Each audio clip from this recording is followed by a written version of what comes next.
जन्म और मृत्यु तो आपको हर लेखक की जो आपके किताब में लगी हुई हैं उन सभी के आपको ध्यान रखने ही होंगे। भाषा के ज्ञान की बात कर लें तो उन्हें संस्कृत, अंग्रेजी, हिंदी के अतिरिक्त फारसी, तमिल आदि अनेक भाषाओं का विश्वविद्यालयों में ये विजिटिंग प्रोफेसर के रूप में जाते रहे। तो ध्यान रखना, साहित्य अकादमी पुरस्कार मिला। मैं ये प्रतीक्षा कर रहा था कि मालती कुछ पूछे कि कैसे आना हुआ, क्या हुआ, ये वो ऐसा वैसा, कि कितनी धूप थी, ऐसा कुछ भी। तो मैंने क्या कहा कि चोट बहुत लग गई है बेचारे को। यह सब मानो एक ही क्षण में, एक ही क्रिया की गति में हो गया, बिल्कुल झट से वो गिरा। महेश्वर ने कहा क्या हुआ?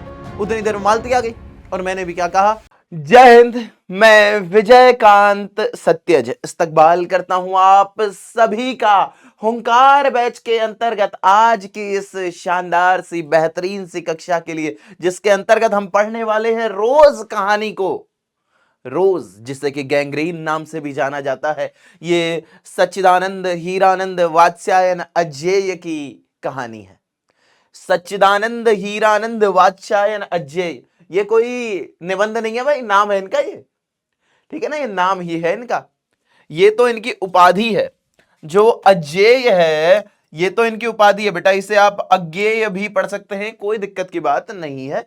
हालांकि इसका शुद्ध उच्चारण अजेय होता है, क्योंकि ये जो है ये ज धन य से बना होता है, ये मैंने आपको बताया है। तो सच्चिदानंद हीरानंद वात्स्यायन अजेय की कहानी हम पढ़ रहे हैं और विजयकांत सत्यज मेरा नाम है। हमेशा की तरह तिरंगे को सलाम करते हुए आज के इस शानदार से सेशन की शुरुआत करते हैं। कमेंट सेक्शन में जय हिंद लिखना न भूलिएगा। कमेंट सेक्शन जय हिंद जय हिंद जय हिंद से भरा होना चाहिए और तिरंगे वाली इमोजी से भरा हुआ होना चाहिए, ऐसा बिल्कुल गजब, ठीक है ना। दो ही इमोजी नजर आनी चाहिए भाई, एक तिरंगा वाला और एक दिल, इतना कमेंट सेक्शन भर जाए इससे चलिएगा।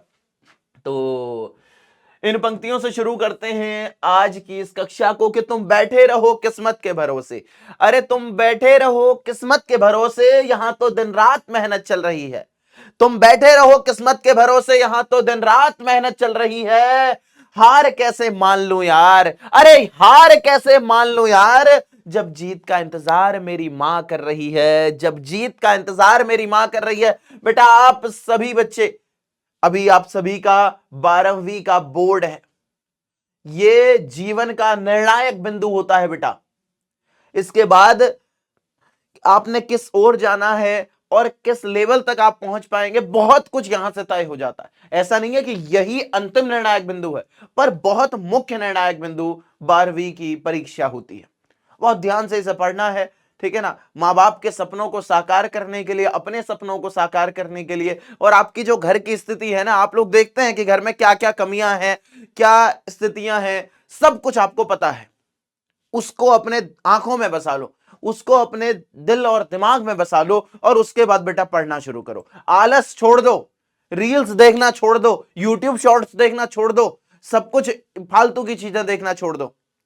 केवल काम की चीज, केवल पढ़ाई, केवल पढ़ाई, केवल पढ़ाई। अगर यूट्यूब पर आ रहे हैं तो पढ़ाई करने के लिए, एप्लीकेशन पर पढ़ रहे हैं पढ़ाई कर रहे हैं, फिर किताब से पढ़ रहे हैं। सेल्फ स्टडी भी बहुत जरूरी है बेटा, ध्यान रखना। चलिए शुरू करते हैं सेशन को। आज हम सच्चिदानंद हीरानंद वात्स्यायन अजेय की कहानी रोज पढ़ेंगे। सबसे पहले मैं आपको अजेय के बारे में कुछ कुछ बातें बता दूं। अजेय के बारे में कुछ कुछ बातें बता दूं बेटा। 7 मार्च 1911 को इनका जन्म हुआ था। एक क्रांतिकारी व्यक्ति ये थे, क्रांतिकारी व्यक्ति। 7 मार्च 1911 को जन्म और 4 अप्रैल 1987 को इनकी मृत्यु हो गई थी, इनका देहावसान हो गया था। जन्म और मृत्यु तो आपको हर लेखक की जो आपके किताब में लगी हुई हैं उन सभी के आपको ध्यान रखने ही होंगे। कई बार आप कंफ्यूज हो जाते होंगे, ठीक है ना। अभी हल्का हल्का दिमाग में रखो, लेकिन पेपर के एक दिन पहले तो चाहे तुम इन्हें रट लेना बेटा। हालांकि कहा जाता है कि रटंति विद्या फलंति नाही, लेकिन पेपर के एक दिन पहले रटंति विद्या भी फलंति है, ये वाली। अब सब कुछ तुम एक ही दिन में पढ़ डालो ऐसा नहीं होगा, लेकिन थोड़ा बहुत ऐसे तथ्य चल सकते हैं कि हाँ ताजा ताजा याद रहेगा, तथ्य को वहां बस उलट के आ जाना, इतना काम हो सकता है। लेकिन तुम सोचो पूरा ही मैं उस दिन पढ़ लूंगा, तो ऐसा नहीं होता ना बेटा, ठीक है ना। जन्म स्थान वगैरह तो सब कुछ बेटा पहले से ही ध्यान रखना। जन्म स्थान कसैया, कुशीनगर, उत्तर प्रदेश। जन्म स्थान इनका क्या है बेटा, कसेया, कुशीनगर, उत्तर प्रदेश में इनका जन्म हुआ, और मूल निवासी ये थे करतारपुर पंजाब के। मूल निवास है इनका करतारपुर, ध्यान रखिएगा, मूल निवास है बेटा इनका करतारपुर पंजाब, ठीक है ना, ये इनका मूल निवास है। और माता पिता की अगर हम बात कर लें तो इनके माता पिता व्यंती देवी और डॉक्टर हीरानंद शास्त्री इनके माता पिता हैं। जो हीरानंद शास्त्री इनके पिता हैं वो प्रख्यात पुरातत्ववेत्ता थे, यानी कि पुरातत्व की जानकारी रखने वाले थे। चलेगा, और कुछ कुछ बातें को हम यहां देख लें तो इनकी शिक्षा बच्चा, शिक्षा इनकी प्रारंभिक 4 साल तो लखनऊ में घर पर ही इनकी शिक्षा हुई। मैट्रिक हुई 1925 में, मैट्रिक 1925 में पंजाब विश्वविद्यालय से, इंटर 1927 में मद्रास क्रिश्चियन कॉलेज से, बीए बीएससी 1929 में फॉरमैन कॉलेज से, लाहौर पंजाब वर्तमान पाकिस्तान में जो पढ़ता है। और एमए इन्होंने अंग्रेजी, एमए किया इन्होंने अंग्रेजी पूर्वार्ध, आगे देखिएगा लाहौर से, यानी कि शुरुआत का ही अंश पढ़ा इन्होंने। आगे देखिएगा, क्रांतिकारी में गिरफ्तार हो गए, क्रांतिकारी यानी क्रांतिकारी गतिविधि कह सकते हैं, क्रांतिकारी गतिविधियों में ये गिरफ्तार हो जाने से पढ़ाई रुक गई, ठीक है ना। भाषा के ज्ञान की बात कर लें तो उन्हें संस्कृत, अंग्रेजी, हिंदी के अतिरिक्त फारसी, तमिल आदि अनेक भाषाओं का ज्ञान था। कौन कौन सी भाषाएं पता थी, संस्कृत, अंग्रेजी, हिंदी के अतिरिक्त फारसी, तमिल, ये भी ये जानते थे। व्यक्तित्व एवं स्वभाव की बात कर लूं तो सुंदर, लंबा, गठीला इनका शरीर था और एकदम क्रांतिकारी व्यक्ति और बिल्कुल सेना वाले। देखिएगा, सुरुचि, सुव्यवस्था एवं अनुशासन प्रियता, एकांत प्रिय, अंतर्मुखी स्वभाव, गंभीर एवं चिंतनशील, मितभाषी, अपने मौन एवं मित भाषण के लिए ये प्रसिद्ध थे। आगे देखिएगा, पिताजी का तबादला होते रहने के कारण लखनऊ, कश्मीर, लाहौर, पटना, मद्रास आदि स्थानों पर उनके साथ रहने और परिभ्रमण का संस्कार बचपन से ही मिला। बाद में भी ये घुमक्कड़ ही रहे, ये घूमते फिरते रहे, ठीक है ना, इधर उधर घूमना इनकी विशेष रुचि थी। अभिरुचि की बात कर लें, इनकी अभिरुचि की बात कर लें बेटा तो इन्हें बागवानी पसंद थी, पर्यटन, अध्ययन आदि के अलावा दर्जनों प्रकार के पेशेवर कार्यों में दक्षता थी इन्हें। फोटोग्राफी, हस्तकला, शिल्प आदि में प्रवीणता। यूरोप, एशिया, अमेरिका सहित कई देशों की साहित्यिक यात्राएं इन्होंने की, वहां घूमे और उस पर साहित्य भी लिखा, ठीक है ना। सम्मान एवं पुरस्कार की बात कर लें तो इन्हें साहित्य अकादमी पुरस्कार प्राप्त हुआ है, इन्हें भारतीय ज्ञानपीठ पुरस्कार भी प्राप्त हुआ है और इन्हें युगोस्लाविया का अंतरराष्ट्रीय स्वर्णमाल आदि पुरस्कार प्राप्त हुए हैं। देश विदेश के अनेक विश्वविद्यालयों में ये विजिटिंग प्रोफेसर के रूप में जाते रहे। तो ध्यान रखना, साहित्य अकादमी पुरस्कार मिला, यह महत्वपूर्ण है, भारतीय ज्ञानपीठ पुरस्कार मिला, यह महत्वपूर्ण है, और युगोस्लाविया का अंतरराष्ट्रीय स्वर्णमाल मिला, यह आपके लिए महत्वपूर्ण है। पत्रकारिता की बात कर लेंगे तो सैनिक, विशाल भारत, प्रतीक, दिनमान, इनमें इन्होंने काम किया, ठीक है ना। इनमें बेटा इन्होंने काम किया, इसमें से भी ये देखिएगा, दिनमान बहुत महत्वपूर्ण है, ज्यादा पूछे जाने वाला, ठीक है ना। दिनमान में इन्होंने काम किया, यह सबसे ज्यादा महत्वपूर्ण है। बाकी हालांकि यहां से नया प्रतीक वगैरह भी पूछे जा सकते हैं। नया प्रतीक है, नवभारत टाइम्स है, ध्यान तो आपको बाकी भी रखने हैं, पर बेटा दिनमान थोड़ा ज्यादा महत्वपूर्ण हो जाता है। 10 वर्ष की अवस्था में कविता लिखनी शुरू की, ये पॉइंट भी महत्वपूर्ण हो जाएगा आपके लिए कि कितने वर्ष की अवस्था में इन्होंने कविता लिखनी शुरू की। तो 10 वर्ष की अवस्था में कविता लिखनी शुरू की, ठीक है ना। लेखन हिंदी अंग्रेजी दोनों भाषाओं में। बचपन में खेलने के लिए इंद्र सभा नामक, ये भी ध्यान रख लीजिएगा एक इंद्र सभा पॉइंट को, जब शॉर्ट नोट्स बनाए ना तो सिर्फ इंद्र सभा लिख लीजिएगा, बाकी इसके बारे में क्या क्या बातें हैं वो माइंड में ही रहनी चाहिए, इतना लिखना नहीं पढ़ना चाहिए। इंद्र सभा बस इतना लिखना कि बचपन में खेलने के लिए इंद्र सभा नामक नाटक लिखा और घर में एक हस्तलिखित पत्रिका आनंद बंधु। जब शॉर्ट नोट्स बनाएंगे तो इंद्र सभा बस इतना लिख के छोड़ देंगे, आनंद बंधु इतना लिख के छोड़ देंगे, लेकिन इसके पीछे की कहानी आपको पता होनी चाहिए ना कि इंद्र सभा नामक इन्होंने नाटक लिखा बचपन में खेलने के लिए और घर में एक हस्तलिखित पत्रिका आनंद बंधु ये निकालते थे। 1924-25 में अंग्रेजी में एक उपन्यास लिखा था, 1924-25 में अंग्रेजी में एक उपन्यास लिखा। 1924 में पहली कहानी 1924 में, देखिएगा ये महत्वपूर्ण तथ्य है आपके लिए। 1924 में पहली कहानी इलाहाबाद के स्काउट पत्रिका सेवा से प्रकाशित हुई। कहां से प्रकाशित हुई? सेवा से प्रकाशित हुई। 1930 के बाद नियमित लेखन इन्होंने किया। 1930 के बाद नियमित लेखन किया, तो ये बात भी आपको ध्यान रखनी है, ठीक है ना। चलेगा। और इसमें से क्या क्या महत्वपूर्ण है कि इन्हें साहित्य अकादमी पुरस्कार मिला है, इन्हें भारतीय ज्ञानपीठ पुरस्कार मिला है, इन्हें युगोस्लाविया का अंतरराष्ट्रीय स्वर्णमाल मिला है। ये आपको महत्वपूर्ण रूप में ध्यान रखना है, ठीक है। और इधर से यहां से अगर मैं बात कर लूं बेटा, इन्होंने इंटर कहां से किया, इन्होंने एमए कहां से किया, ये कुछ कुछ बातें ध्यान रखनी होती हैं।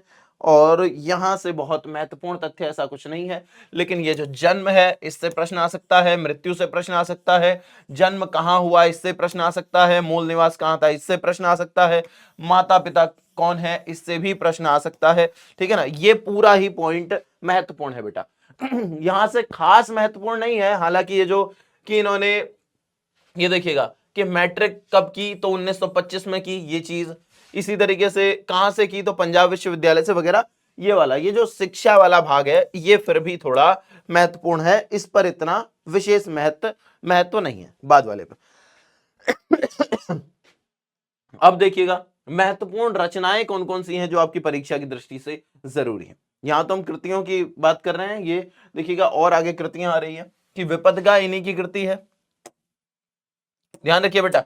विपथगा इन्हीं की कृति है, जयदोल इन्हीं की कृति है। ये तेरे प्रतिरूप, छोड़ा हुआ रास्ता, लौटती पगडंडियां आदि कहानी संग्रह इनके हैं, ठीक है ना। ये बेटा कहानी संग्रह है, विपथगा, जयदोल, ये ज्यादा महत्वपूर्ण है इनमें से, विपथगा और जयदोल। इसी तरीके से शेखर एक जीवनी, ये इनका उपन्यास है। जीवनी नाम से बेटा, जीवनी है ये मत समझ लेना, ये एक उपन्यास है, ठीक है ना। इसी तरीके से नदी के द्वीप, ये भी एक उपन्यास है। अपने अपने अजनबी, सारी रचनाएं ही इनकी महत्वपूर्ण है बेटा, ठीक है। आगे देखिएगा ये शेखर एक जीवनी, नदी के द्वीप पूछे जाने वाली रचनाएं हैं। आगे देखिएगा भग्नदूत, चिंता, इत्यलम, हरी घास पर क्षण भर, बावरा अहेरी, आंगन के पार द्वार, कितनी नावों में कितनी बार, ये वाली ज्यादा महत्वपूर्ण है। देखिएगा कि कितनी नावों में कितनी बार, कितनी नावों में कितनी बार, ये रचना ज्यादा महत्वपूर्ण है। सदा नीरा, ऐसा कोई घर आपने देखा है, आदि इनकी रचनाएं हैं। अरे यायावर याद रहेगा, ठीक है ना। अरे यायावर याद रहेगा, ये भी ज्यादा पूछा जाता बेटा। अरे यायावर याद रहेगा। एक बूंद सहसा उछली, ये यात्रा साहित्य है इनका। त्रिशंकु, आत्मनेपथ और अलवाल, अद्यतन, भवंती, अंतरा, शाश्वती, संवत्सर आदि इनके निबंध है। तार सप्तक, ये बहुत ज्यादा महत्वपूर्ण है कि तार सप्तक, तार सप्तक 1943 में इन्हीं से जुड़ा हुआ है। दूसरा सप्तक, तीसरा सप्तक, चौथा सप्तक, ये सब इन्होंने ही प्रकाशित करवाए। और पुष्करणी, रूपांबरा, नेहरू अभिनंदन ग्रंथ, ये इतने महत्वपूर्ण नहीं है, पर दूसरा सप्तक, तीसरा सप्तक, चौथा सप्तक भी पूछे जा सकते हैं। ये समझ लो सप्तक कहीं भी आ जाए तो इन्हीं का है, ठीक है ना। और तार सप्तक की तो बिल्कुल, ये सन भी आपको ध्यान रखना है कि 1943 में ये निकला था, जिसमें कि 7 कवि संकलित थे, ठीक है ना बेटा। बाकी यहां से कुछ कुछ और रचनाएं अगर महत्वपूर्ण के क्रम में बता दूं तो आपको अरे यायावर याद रहेगा याद, ये आपको ध्यान रखना है, ठीक है ना। बावरा अहेरी, आंगन के पार द्वार, ये रचनाएं महत्वपूर्ण है बेटा। और हरी घास पर क्षण भर, विपथगा, जयदोल, ये वाला पेज जो है ना, ये पेज पूरा ही महत्वपूर्ण की ही कैटेगरी में कहा जा सकता है बेटा। ये पेज पूरा ही महत्वपूर्ण की कैटेगरी में कहा जा सकता है, ये वाला, ठीक है ना। ध्यान रख लेना, ध्यान रखना बेटा, ये वाला पेज महत्वपूर्ण ही है। यहां से प्रश्न काफी सारे आपको देखने को मिल सकते हैं एमसीक्यू वाले में, ठीक है ना। चलिए, तो इससे आगे बढ़ते हैं। अब हम इस कहानी पर आते हैं जिसका नाम है रोज। इसी कहानी को गैंग्रीन के नाम से भी जाना जाता है बेटा। ये जरूर ध्यान रखना कि ये जो सेशन है थोड़ा सा लंबा होगा, ठीक है ना, लेकिन बेटा ये सेशन होगा बहुत अच्छा।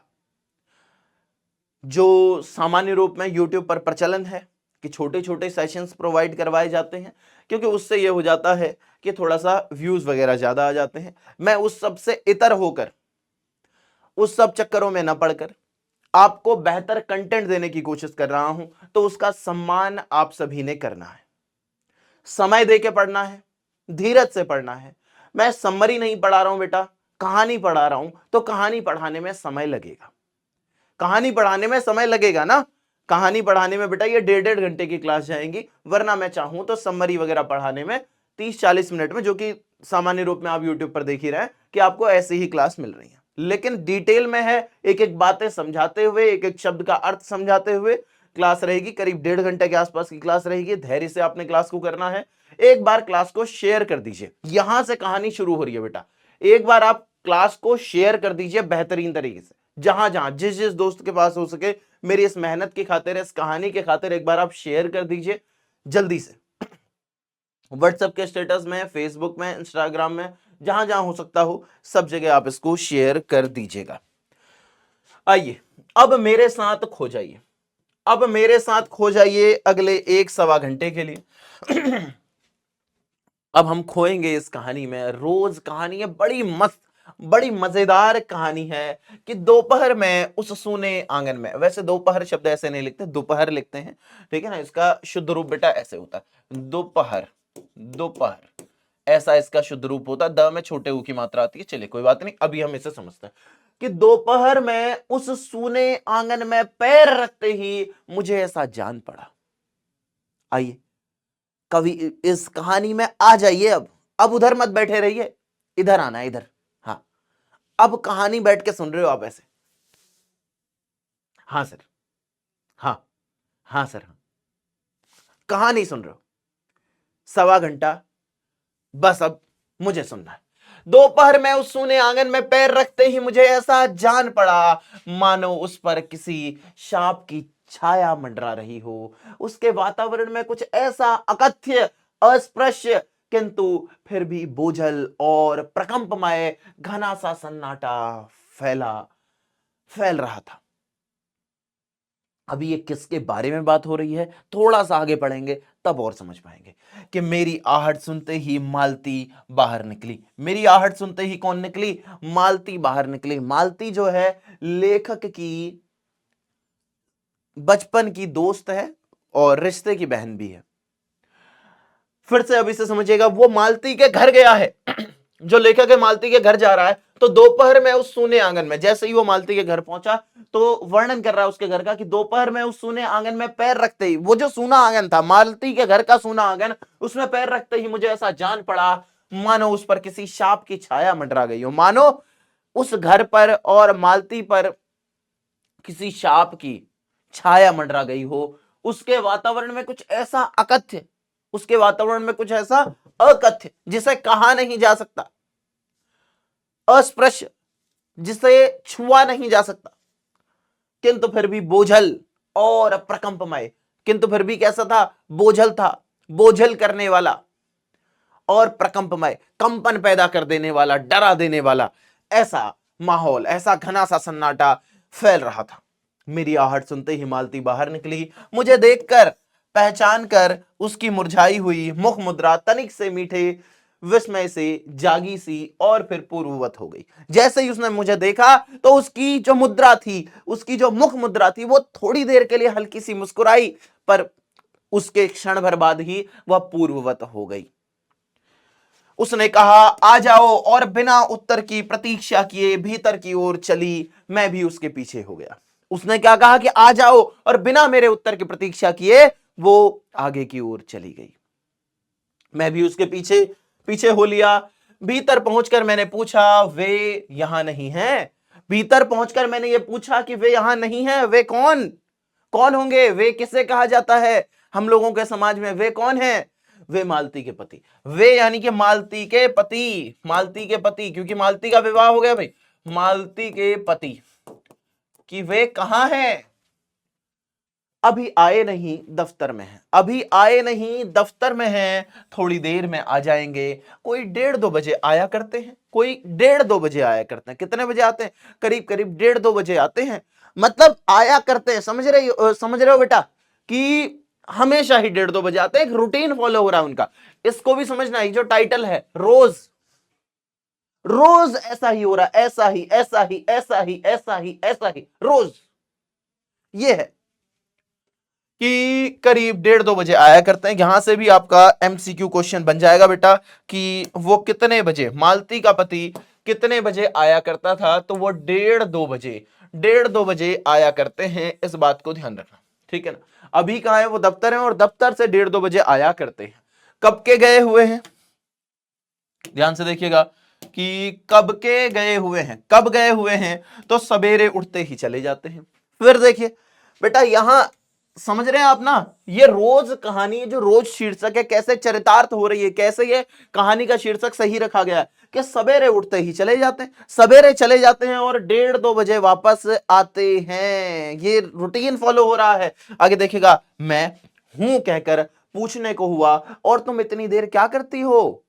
मैं हूं कहकर पूछने को हुआ, पूछना चाह ही रहा था कि और तुम इतनी देर क्या करती हो, पर फिर सोचा आते ही एकाएक प्रश्न ठीक नहीं है। मैं कमरे के चारों ओर देखने लगा। उसने पूछा नहीं, बस वो सोच ही रहा था। और उसके बाद मैं कमरे के चारों ओर देखने लगा कि कैसा कैसा है, सब कुछ देख रहा। कोई भी कहीं जाता ना तो देखता भाई कि कैसा वातावरण है, अन्य अन्य। तो वो मैं देखने लगा। मालती एक पंखा उठा लाई, मालती एक पंखा उठा लाई और मुझे हवा करने लगी। मैंने आपत्ति करते हुए कहा नहीं मुझे नहीं चाहिए, पर वह नहीं मानी। बोली वाह, चाहिए कैसे नहीं, इतनी धूप में तो आए हो यहां। मैंने कहा अच्छा लाओ मुझे दे दो, अच्छा लाओ मुझे दे दो। मालती उसको पंखा जला रही थी। जैसे बिहार में होता है कि जब जो जवाई राजा घर आ जाते हैं, जवाई राजा ससुराल आ जाते हैं अपने, तो फिर 4 ठो सालियां पंखा झल रही होती हैं और एक साली जीजू पकौड़ी लाई हूं, जीजू कोल्ड ड्रिंक। 5 6 7 सालियां आगे बिल्कुल गजब मेहमान नवाजी कर रही है। इतने भाई बहन नहीं है, पर अड़ोस पड़ोस के सब, तब फिर ये भी तो उनके यहां जाते हैं, ऐसा ही चलता। तो वही, तो हालांकि ये जवाई नहीं है, ये तो मैंने यूं ही कहा। तो बेटा इनकी भी खातिरदारी हो रही है, तो अच्छा लाओ मुझे दे दो। अजय ने क्या कहा कि अच्छा लाओ मुझे दे दो। वह शायद ना करने वाली थी, वह शायद क्या कहने वाली थी, ना मैं झलूंगी पंखा। वो शायद ना करने वाली थी, पर तभी दूसरे कमरे से शिशु के रोने की आवाज सुनकर उसने चुपचाप पंखा मुझे दे दिया। परंतु दूसरे कमरे में शिशु के रोने की आवाज आई और उसने तुरंत पंखा चुपचाप मुझे दे दिया। क्योंकि मां तो मां होती है बेटा, बेटा रो रहा है तो देखने तो जाना पड़ेगा।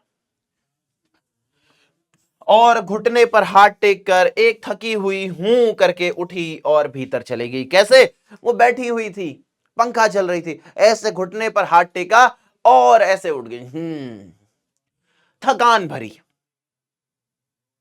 मैंने कहा खो जाना कहानी में, तभी मजा आए। एक एक तथ्य याद हो जाएंगे बेटा, रटने की जरूरत ही नहीं पड़ेगी। मैं उसके जाते हुए दुबले शरीर को देखकर सोचता रहा, यह क्या है, यह कैसी छाया सी इस घर में छाई हुई है। मैं क्या सोचता रहा, जैसे ही वो जा रही थी उसके दुबले शरीर को देखकर मैं यह सोचता रहा कि यह क्या है, कैसी छाया इस घर पर छाई हुई है। मालती मेरी दूर के रिश्ते की बहन है। मालती कौन है, लेखक की कौन है, तो बेटा दूर के रिश्ते की बहन है। ये तथ्य याद रखना, पूछा जा सकता है कि मालती कौन है लेखक की, मालती कौन है लेखक की, तो मालती मेरी दूर के रिश्ते की बहन है। मालती मेरी दूर के रिश्ते की बहन है, किंतु उसे सखी कहना है, किंतु वो उसे क्या कहता है, सखी कहता है। सखी कहना ही उचित है, क्योंकि हमारा परस्पर संबंध सख्य का ही रहा है। परस्पर संबंध कैसा रहा है बेटा, सख्य का ही रहा है, यानी कि मित्रता का ही संबंध हमारा परस्पर रहा है। हम बचपन में इकट्ठे खेले हैं, इकट्ठे लड़े और पिटे हैं, जैसा बचपन में होता है, ले धम धम युद्ध हो गया, इसने यहां से तकिया मारा, देव मारा ऐसे, फिर किसी ने मार दिया, मम्मी इसने मुझे मार दिया मम्मी, ऐसा चल रहा होता है। मारा इसने भी था, पर अब ये रो के ड्रामे दिखा रहा है, फिर अब उसकी कुटाई होगी। और हमारी पढ़ाई भी बहुत सी इकट्ठे ही हुई थी। हमारे व्यवहार में सदा सख्य की स्वेच्छा और स्वच्छंदता रही है। हमारे व्यवहार में क्या रही है, हमेशा सख्य की स्वेच्छा रही है। सख्य यानी कि मित्रता की स्वेच्छा रही है और स्वच्छंदता रही है, यानी कि एक आजादी का भाव रहा है। हम जो चाहें आपस में बातचीत कर सकते हैं। वह कभी भ्रातृत्व के या बड़े छोटेपन के बंधनों में नहीं घिरा। ये जो हमारा सख्य भाव था, ये जो हमारा मित्रता का भाव था, ये हमारे भ्रातृत्व और बड़े छोटे के बंधनों में नहीं बंधा। भाई बहन का भी प्यार होता है, लेकिन भाई बहन के प्यार में हम हर बात शेयर कर दें, ऐसा शायद संभव नहीं। लेकिन दोस्तों से हम बहुत कुछ शेयर कर सकते हैं, होता है ना, वो चीज है। मैं आज कोई 4 वर्ष बाद उसे देखने आया, मैं आज कोई 4 वर्ष बाद उसे देखने आया कि भाई वो करीब मित्र जैसा व्यवहार रखते हैं, ठीक है ना। अब लेकिन उसका विवाह हो गया है, मैं आज कोई 4 वर्ष बाद उसे देखने आया हूं। तो बेटा ये बात ध्यान रखना कि वो कितने वर्ष बाद उसे देखने आया है, पूछा जा सकता है।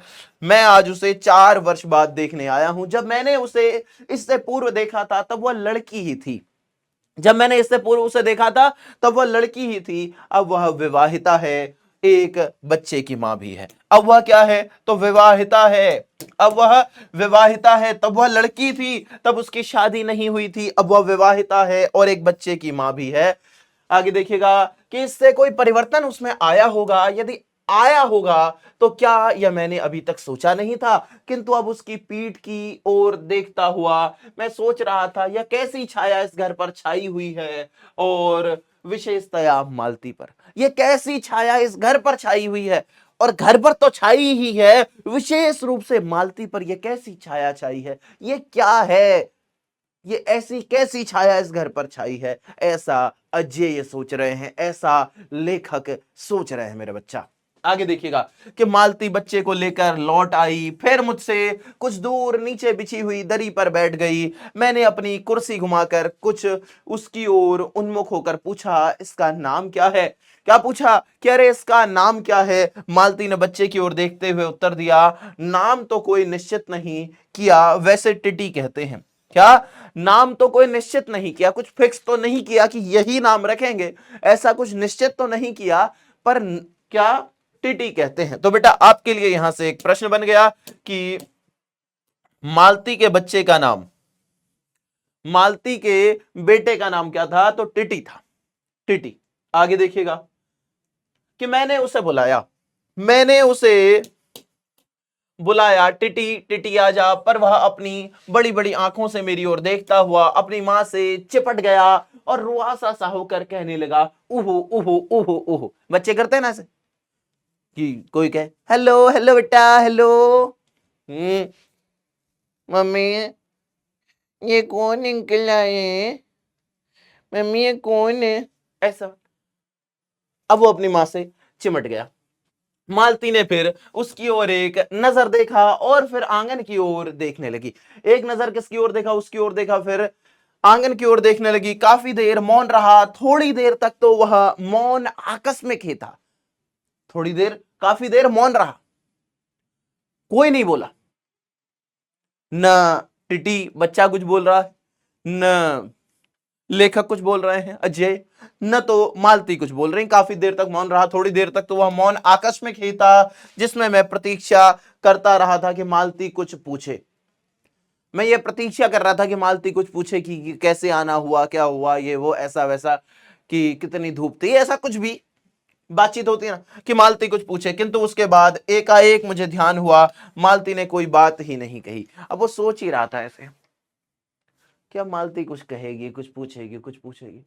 थोड़ी देर तक तो ऐसा ही रहा, फिर वो खुद भी खो गया और मालती ने कुछ पूछा भी नहीं। फिर उसे ध्यान आया, अरे यार मालती ने कुछ पूछा नहीं।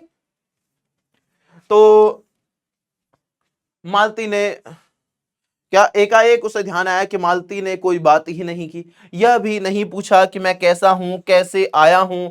चुप बैठी है, कुछ भी वो नहीं पूछ रही है। क्यों, अरे इस घर पर क्या कैसी छाया छाई है पता ही नहीं चल रहा है बेटा। आगे देखिएगा, क्या विवाह के 2 वर्ष में ही वह बीते दिन भूल गई। अब देखिएगा एक प्रश्न यहां से आपके लिए बनता है कि उसके विवाह को कितने दिन हो चुके हैं, तो 2 वर्ष उसके विवाह को हो चुके हैं। वो जो लेखक है अजय, वो तो उससे 4 वर्ष बाद मिल रहे हैं, अजय तो 4 वर्ष के बाद मिल रहे हैं, लेकिन उसके विवाह को कितने वर्ष हो चुके हैं, तो उसके विवाह को 2 वर्ष हो चुके हैं, 2 वर्ष। तो क्या विवाह के 2 वर्ष में ही वह बीते दिन भूल गई है, क्या अब उसे दूर इस विशेष अंतर पर रखना चाहती है, क्योंकि वह निर्बाध स्वच्छंदता अब तो नहीं हो सकती, पर फिर भी ऐसा मौन जैसा अजनबी से भी नहीं होना चाहिए। ऐसा मौन बना के बैठी है कि बिल्कुल बात ही नहीं कर रही है। क्या कारण है भाई? क्या 2 साल में इतना भूल गई? अरे क्या 2 साल शादी को हो गए तो इतना भूल गई? हम भी तुम्हारे बचपन के दोस्त हैं। हम भी तुम्हारे बचपन के दोस्त हैं, रिश्ते में भाई हैं, तो क्या इतना भूल गई? देखिएगा, मैंने कुछ खिन्न सा थोड़ा नाराज सा होकर दूसरी ओर देखते हुए कहा, जान पड़ता है तुम्हें मेरे आने से विशेष प्रसन्नता नहीं हुई। क्या कहा?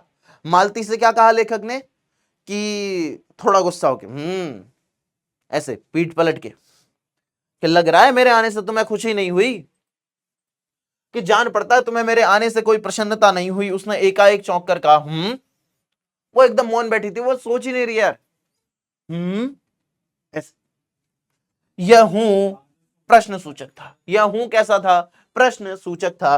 किंतु इसलिए नहीं कि मालती ने मेरी बात सुनी नहीं थी, केवल विस्मय के कारण। बात तो उसने सुन ली थी, कहा तो ऐसा क्या कहा तुमने, ऐसा वाला, लेकिन वो इसलिए नहीं था, अभी तो इसलिए था कि उसे विस्मय हो रहा था, आश्चर्य हो रहा था। आगे देखिएगा, इसलिए मैंने अपनी बात दोहराई नहीं, चुप बैठा रहा। मालती कुछ बोली ही नहीं।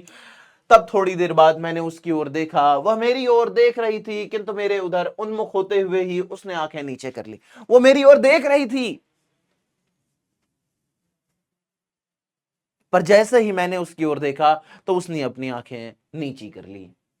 फिर भी मैंने देखा, उन आंखों में विचित्र सा भाव था। उन आंखों में क्या था? विचित्र सा भाव था, मानो मालती के भीतर कहीं कुछ चेष्टा कर रहा हो। मानो मालती के भीतर क्या कर रहा हो? कहीं कुछ चेष्टा कर रहा हो, कुछ बात उद्विग्न हो रही हो, कुछ बात बाहर आना चाह रही हो, कुछ चेष्टा है मन में किसी बीती हुई बात को याद करने की, किसी बिखरे हुए वायुमंडल को पुनः जगाकर गतिमान करने की, किसी टूटे हुए व्यवहार तंत्र को पुनर्जीवित करने की, और चेष्टा में सफल न हो रहा हो। इस पूरे का मतलब क्या है कि कुछ तो उसके मन में ऐसा चल रहा है कि वो पुरानी बातों को याद करना चाह रही है, पुराने पलों को याद करना चाह रही है। देखिएगा, किसी बीती हुई बात को याद करने की, किसी बिखरे हुए वायुमंडल को पुनः जगाकर। जो बिखरा हुआ वायुमंडल है, पहले एक अलग जीवन उसका चल रहा था, तब वो लड़की थी, अब वो विवाहिता है, एक बच्चे की मां भी है, पुनः जगाकर गतिमान करने की किसी टूटे हुए व्यवहार तंत्र को, जो पहले का व्यवहार तंतु था ना, पहले जैसे व्यवहार आपस में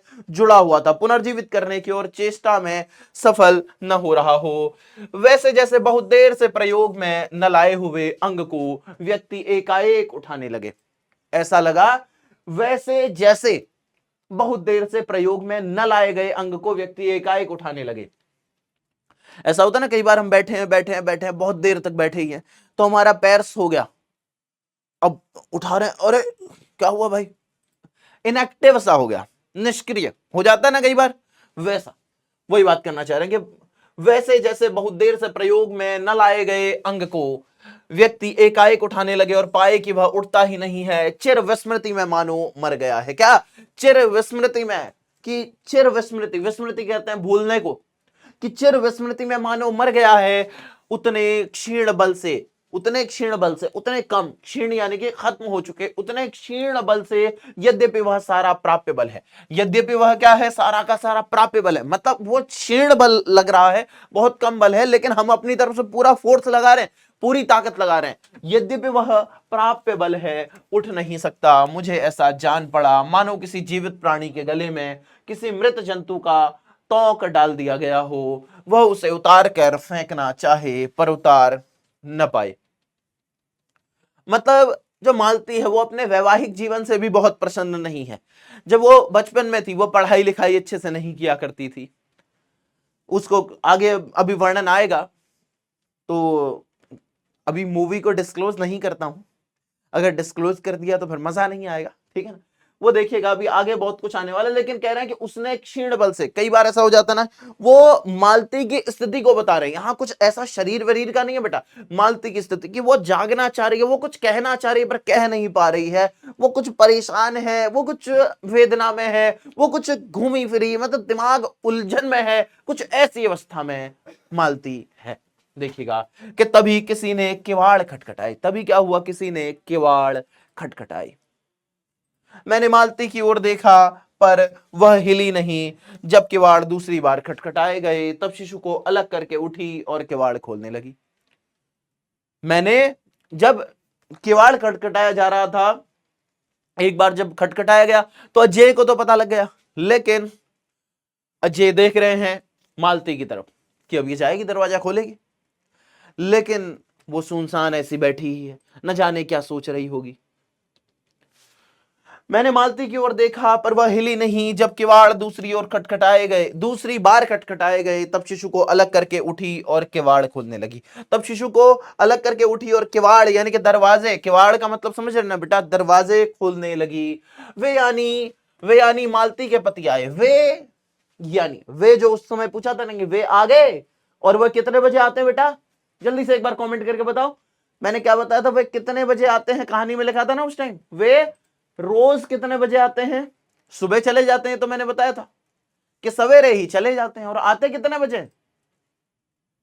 बजे बेटा, ये कमेंट करके आपने बताना है। वे यानी मालती के पति आए। मैंने उन्हें पहली बार देखा था, यद्यपि मैं उन्हें फोटो से पहचानता था। ठीक है ना, शादी की एल्बम वगैरह हुआ करती होंगी तब भी, तो देखी होगी कि अच्छा हाँ मालती का भी विवाह हो गया है, तो फोटो वगैरह देख ली। ठीक है ना, या पूरी एल्बम नहीं भी होती होगी, फोटो वगैरह एक आध तो होती होंगी, एल्बम में बहुत खर्चा लग जाता होगा तब। ठीक है ना, तो एक आध फोटो कुल मिला के देखी थी। मैंने उन्हें पहली बार देखा था, यद्यपि फोटो से उन्हें पहचानता था। परिचय हुआ। मालती खाना तैयार करने आंगन में चली गई। मालती खाना तैयार करने कहां चली गई, आंगन में चली गई। उससे पहले उनका परिचय हो गया, किसका, मालती का, और मालती के पति का और लेखक का। और हम दोनों भीतर बैठकर बातचीत करने लगे, उसकी नौकरी के बारे में, उनके जीवन के बारे में, उस स्थान के बारे में, और ऐसे अन्य विषयों के बारे में जो पहले परिचय पर उठा करते हैं, एक तरह का सुरक्षात्मक कवच बनकर। ऐसी सारी बातचीत होती है कि अच्छा क्या काम करते हो, कैसा चल रहा है काम, शहर कैसा है, ये ऐसे फलाना ढिमकाना, बहुत सारी बातचीत होती है। तो वही सारी बात यहां लिखी गई है। आगे देखिएगा, मालती के पति का नाम है महेश्वर। यहां से एक फिर से बिंदु आपके लिए महत्वपूर्ण है कि मालती के पति का नाम क्या है, तो महेश्वर है। वह एक पहाड़ी गांव में सरकारी डिस्पेंसरी के डॉक्टर है।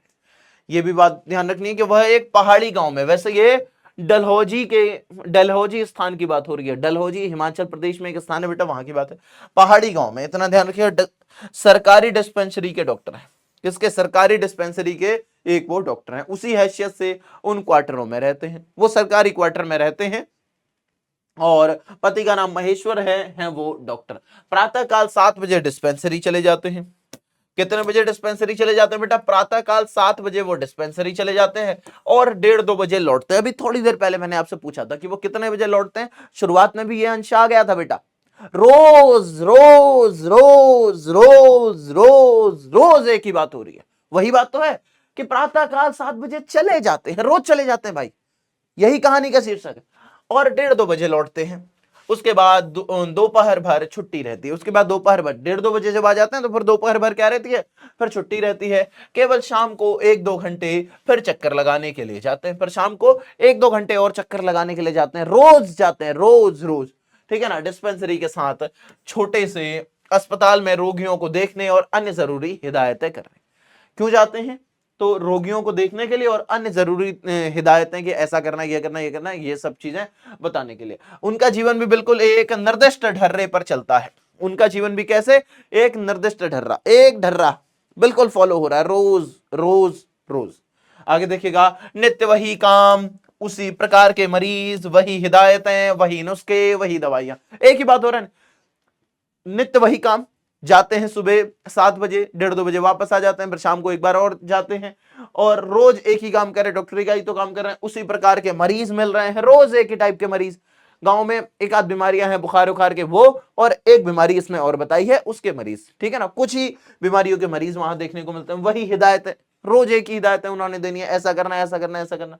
वही नुस्खे कि ये दवाई ऐसे खानी है, ये नुस्खा है। ठीक है ना, और दवाइयां सेम है। वह स्वयं उकताए हुए हैं और इसलिए और साथ ही इस भयंकर गर्मी के कारण वो अपने फुर्सत के समय में भी सुस्त ही रहते हैं, क्योंकि भयंकर गर्मी है, गजब की गर्मी हुई पड़ी है।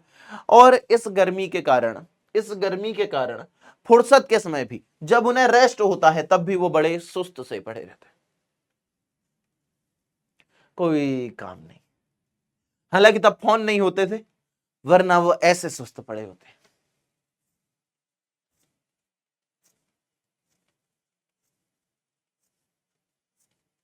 ऐसे, तब फोन नहीं होते थे भाई। आगे देखिएगा, मालती हम दोनों के लिए खाना ले आई। मैंने पूछा तुम नहीं खाओगी? मैंने क्या पूछा कि तुम नहीं खाओगी? कौन पूछ रहा है? तो लेखक पूछ रहा है, अजय पूछ रहे हैं कि तुम नहीं खाओगी या खा चुकी? महेश्वर बोले कुछ हंसकर, वह पीछे खाया करती है। महेश्वर हल्का सा हंसकर बोले कि वह पीछे खाया करती है, यानी कि बाद में खाती है। पहले पति खाएगा तभी तो पत्नी खाएगी। ऐसा वाला नियम हमारे समाज में चलता है ना, कि पति तो परमेश्वर है, तो पहले पति खाएगा तभी तो पत्नी खाएगी। वह पीछे खाया करती है, वह पीछे खाया करती है। पति 2:30 बजे खाना खाने आते हैं। पति कितने बजे आते हैं? 2:30 बजे खाने आते हैं। इसलिए पत्नी 3 बजे तक भूखी बैठी रहेगी। क्योंकि पत्नी ने तो बाद में खाना है, एक ही रूटीन चल रहा है इनका। पति 2:30 बजे खाना खाने आते हैं, इसलिए पत्नी 3 बजे तक भूखी बैठी रहती है। महेश्वर खाना आरंभ करते हुए मेरी ओर देखकर बोले, आपको तो खाने का मजा ही क्या आएगा, ऐसे बेवक्त खा रहे हैं, ऐसे बेवक्त इतनी देर में खा रहे हैं, आपको तो खाने का क्या ही मजा आएगा, इतनी देर में भला क्या मजा आएगा आपको खाने का। आगे देखिएगा, मैंने उत्तर दिया, वाह, देर से खाने पर तो और भी अच्छा लगता है। भूख बढ़ी हुई होती है, पर शायद मालती बहन को कष्ट होगा कि देर से खाने में तो और भला है, भूख बढ़ी हुई होती है, मजा आता है खाने में। कभी भी किसी रिश्तेदार के यहां जाओ तो बेइज्जती नहीं करनी चाहिए, खाना जैसा भी बनाओ, अरे बहुत बढ़िया खाना, मजा आ गया खाना खा के, बहुत अच्छा खाना बनाया था, अरे भाई उन्हें भी अच्छा लग जाएगा। पर ना, यार ठीक नहीं था ना, एकदम बकवास। अबे बेवकूफ, तुझे तो तमीज है नहीं 2 कौड़ी का, थोड़ा तो सीख ले। तो वही बात कि ठीक है भाई, ये नहीं कह रहे कि हाँ यार इतनी देर हो गई अब तो खाने का मन भी नहीं करेगा, ये नहीं कह रहे। क्या कह रहे हैं कि वाह, मेरे खाने पर, वाह देर से खाने पर तो और भी अच्छा लगता है, देर से खाने में तो और मजा आता है, वाह भूख बढ़ जाती है। पर शायद मालती बहन को कष्ट होगा, क्योंकि मैं ज्यादा खा लूंगा ना, इसलिए मालती बहन को कष्ट होगा। आगे देखिएगा, मालती टोक कर बोली, ओहो मेरे लिए तो यह नई बात नहीं है, मेरे लिए तो यह नई बात नहीं है, कोई नई बात नहीं है, रोज ही ऐसा होता है। ठीक है ना, यहां कष्ट, मालती बहन को कष्ट होगा में एक और बात है कि क्योंकि बहुत देर हो गई है खाने में, 3 बज गए हैं, तो 3 बजे वो खाएगी, इसलिए भी वो कह रहे हैं कि मालती बहन को कष्ट होगा। मेरे लिए तो यह नई बात नहीं है, रोज ही ऐसा होता है। मालती बच्चे को गोद में लिए हुए थी, बच्चा रो रहा था पर उसकी ओर कोई भी ध्यान नहीं दे रहा था। मालती बच्चे को गोद में लिए हुए थी। एक बात यहां लिखी थी बेटा, ध्यान से देखिए, कि रोज ही ऐसा होता है, कि वो रोज ही तो देर से खाती है, कौन सा नई बात है, कौन सी नई बात, रोज ऐसा होता है। मालती बच्चे को गोद में लिए हुई थी, मालती बच्चे को गोद में लिए हुई थी, बच्चा रो रहा था पर उसकी ओर कोई भी ध्यान नहीं दे रहा था। मैंने कहा यह रोता क्यों है, मैंने क्या कहा कि यह रोता क्यों है, यह रोता क्यों है, मैंने क्या कहा कि यह रोता क्यों है, यह रो क्यों रहा है, यह पूछा मैंने कि यह रो क्यों रहा है। मालती बोली, हो ही गया है चिड़चिड़ा सा। अरे हो ही गया है चिड़चिड़ा सा, हमेशा ही ऐसा रहता है। फिर बच्चे को डांट कर कहा, चुप कर, बच्चे को डांट कर क्या कहा, चुप कर, चुप। हमारे घरों में तो ऐसा ही होता था यार, जैसे अमीर घरों में जाओ, बच्चा रो रहा है तो बड़ी खातिरदारी हो रही है, बच्चे से बड़ा चुप कराया जा रहा है उसे। हमारे यहाँ हम रो जाए, आपके साथ कैसा होता था मुझे नहीं पता, हम रो जाए 2 और पढ़ेंगे, चुप है, अब छुपेगा नहीं, डांट, फिर और एक और पड़ गया। उसके बाद तो भाई जैसे तैसे अंदर ही आंसू रोकने पड़ते थे, और जो रुआसापन है वो अंदर ही रोकना है कि भाई और पड़ जाएंगे। तो ऐसा तो डांटा जा रहा है, चुप जा, कि चुप कर, जिससे वह और भी रोने लगा। मालती ने भूमि पर बैठा दिया और बोली, अच्छा ले रो ले, अच्छा ले रो ले। ये नहीं कि चुप कराए, अरे रोज ही ऐसा हो रहा है, वो भी परेशान हो गया, रोएगा ही यार। अच्छा ले रो ले। और रोटी लेने आंगन की ओर चली गई। और रोटी लेने कहां चली गई? आंगन की ओर चली गई कि और रोटी चाहिए तो और दे दूं। आंगन की ओर चली गई। जब मैंने भोजन समाप्त किया तब 3 बजने वाले थे। महेश्वर ने बताया कि अब उन्हें आज जल्दी अस्पताल जाना है। महेश्वर ने क्या बताया? कि उन्हें आज जल्दी अस्पताल जाना है, अस्पताल आज जल्दी जाना है। वहां 1-2 चिंताजनक केस आए हुए हैं जिनका ऑपरेशन करना पड़ेगा। वहां क्या आए हैं? 1-2 चिंताजनक केस आए हैं जिनका ऑपरेशन करना पड़ेगा। 2 की शायद टांग काटनी पड़े, गैंग्रीन हो गया है। 2 की शायद क्या काटनी पड़े? टांग काटनी पड़े, गैंग्रीन हो गया है। गैंग्रीन ऐसा रोग होता है बेटा कि जो एक बार हो जाए, जैसे पैर वगैरह कहीं से सड़ जाता, खराब हो जाता, एक आध कांटा लगने के बाद भी, ठीक है ना, फिर वो खराब हुआ खराब हुआ खराब हुआ, अब पैर काटना पड़ रहा है। फिर मान लो कि नीचे से पैर काटा थोड़ा सा, फिर और ऊपर को, वो खत्म नहीं हो रहा, फिर ऊपर से काटना पड़ रहा, फिर ऊपर से, फिर ऊपर से, फिर ऊपर से। भाई इंसान कब तक मर ही जाता है। ऐसा गैंग्रीन हो गया है। ऐसा भी को रिलेट करना बेटा कि जो रोज है ये भी तो गैंग्रीन ही है ना, ये भी तो गैंग्रीन ही है, ये भी तो रोज हो रहा है, रोज रोज रोज। स्थिति वैसी ही तो खराब हो रही है इसकी, मालती की, उसके पति की, बच्चे की, ऐसी ही तो है, एकदम गैंग्रीन जैसा ही तो है। इसीलिए कहानी को गैंग्रीन नाम से भी जाना जाता बेटा। ये कि थोड़ी देर में वह चले गए, थोड़ी देर में वह चले गए। मालती किवाड़ बंद करके आई और मेरे पास बैठने ही लगी थी कि मैंने कहा, अब खाना तो खा लो, मैं उतनी देर टिटी से खेलता हूं। अब खाना तो खा लो, मैं उतनी देर टिटी से खेलता हूं। मैं कैसे खेलता हूं? टिटी यानी कि जो बच्चा है, मैं उससे थोड़ी देर खेल लेता हूं, तुम खाना खा लो। वह बोली, खा लूंगी, मेरे खाने की कौन बात है। अरे खा लूंगी, मेरे खाने की कौन बात है, खा लूंगी। 3 बज गए। भाई गांव घर के हिसाब से देखना, शहरों के हिसाब से रिलेट मत करना। 12:30-1 बजे लंच हो जाता, सुबह सुबह 8 बजे तो नाश्ता हो जाता है, क्योंकि सुबह 5 बजे तो देर से देर सब उठ जाते हैं, वरना 4 बजे 3:30 भी उठ रहे हैं गाँव में। मेरी माता श्री खुद उठ रही है 3:30-4 बजे ठंड में।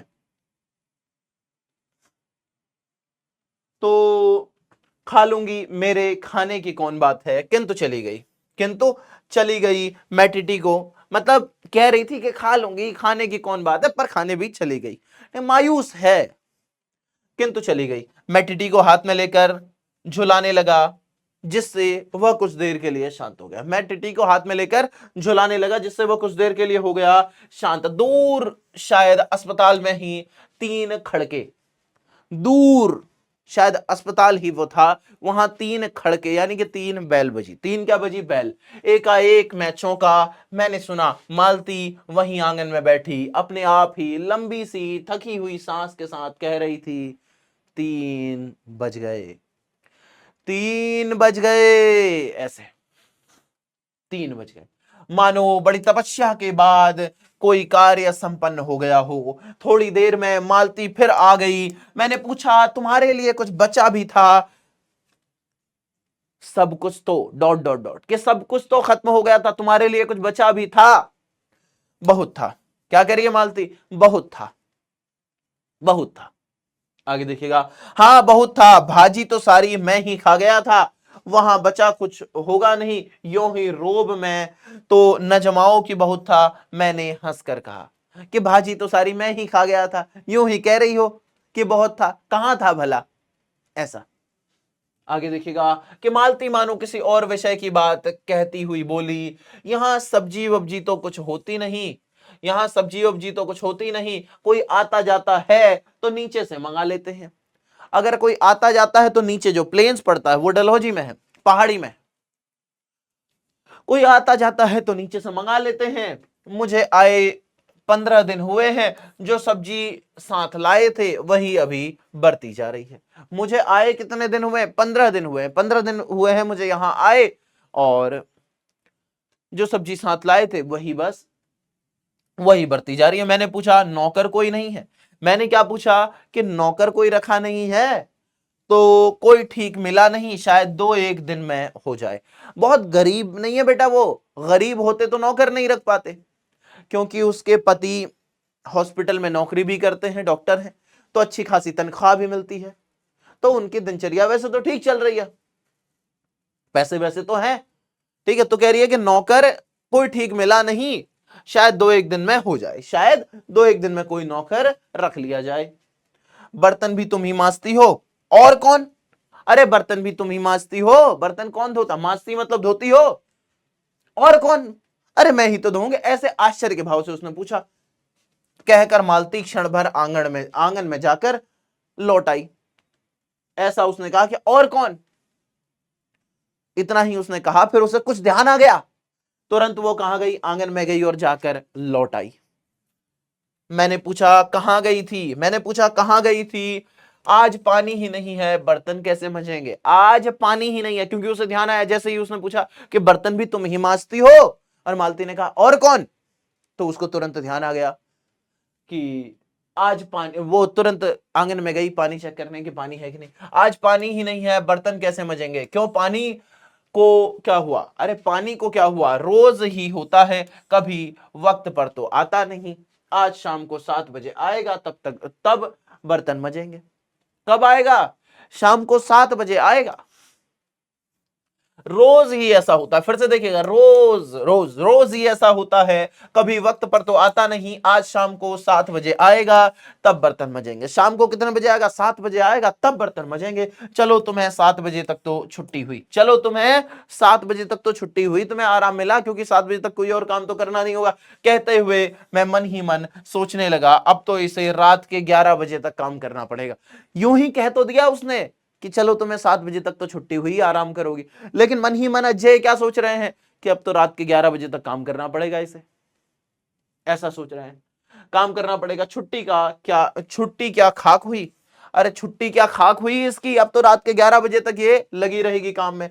यही उसने कहा, मेरे पास कोई उत्तर नहीं था। यही उसने भी कहा, ऐसी ही बात उसने भी कही कि भला छुट्टी हुई है, रात के 11 बजे तक तो काम करना ही पड़ेगा। मेरे पास कोई उत्तर नहीं था, पर मेरी सहायता टिटी ने की।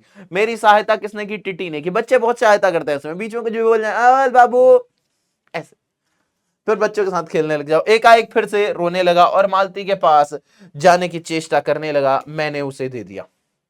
बच्चे ने क्या किया कि वो रोने लगा, एकाएक रोने लगा, यानी कि अचानक रोने लगा, और मालती के पास जाने की, यानी कि अपनी माँ के पास जाने की जिद करने लगा, मम्मी मम्मी मम्मी करने लगा, और चला गया। उसे मैंने दे दिया। थोड़ी देर फिर मौन रहा। मैंने जेब से अपनी नोटबुक निकाली। थोड़ी देर मौन रहा बच्चा।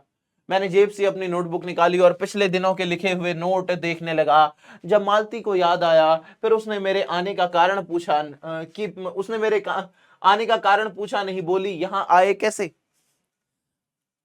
भाई वो दिन में आया था, शाम हो गई है। अब मालती को ध्यान आ रहा है कि यार उसने तो कारण ही नहीं पूछा, आने का कारण। अब पूछ रही है कि यहां आए कैसे? आए कैसे? कारण नहीं पूछ रही भी, वो आए कैसे, कैसे आए? मैंने कहा अच्छा अब याद आया, अच्छा अब याद आया, तुमसे मिलने आया था, और क्या करने? यहां आए कैसे? दोनों चीजें हैं इसमें, कि आए कैसे, क्या कारण से मिलने आए, और दूसरा कैसे आए, कैसे। तो अच्छा अब याद आया, तुमसे मिलने आया था, और क्या करने? तो 2-1 दिन रहोगे ना? तो 2-1 दिन रहोगे ना? 2-1 दिन तो रहोगे यहाँ? नहीं कल चला जाऊंगा, नहीं कल चला जाऊंगा, नहीं कल चला जाऊंगा। मालती कुछ नहीं बोली, कुछ खिन्न सी हो गई। मालती कुछ बोली नहीं, थोड़ा नाराज सा हो गई। इतने दिन बाद आए हो, इतनी जल्दी चले जाओगे? गुस्सा सी हो गई, ठीक है ना। फिर मैंने नोटबुक की तरफ फिर नोटबुक की तरफ देखने लगा। थोड़ी देर बाद मुझे ध्यान हुआ, मैं आया तो हूं मालती से मिलने, किंतु यहां वह बात करने को बैठी है और मैं पढ़ रहा हूं। क्या ध्यान आया कि मैं मालती से मिलने आया हूं, यहां वो बैठी भी है, और मैं कमबख्त बात नहीं कर रहा हूं, ये नोटबुक देख रहा हूं।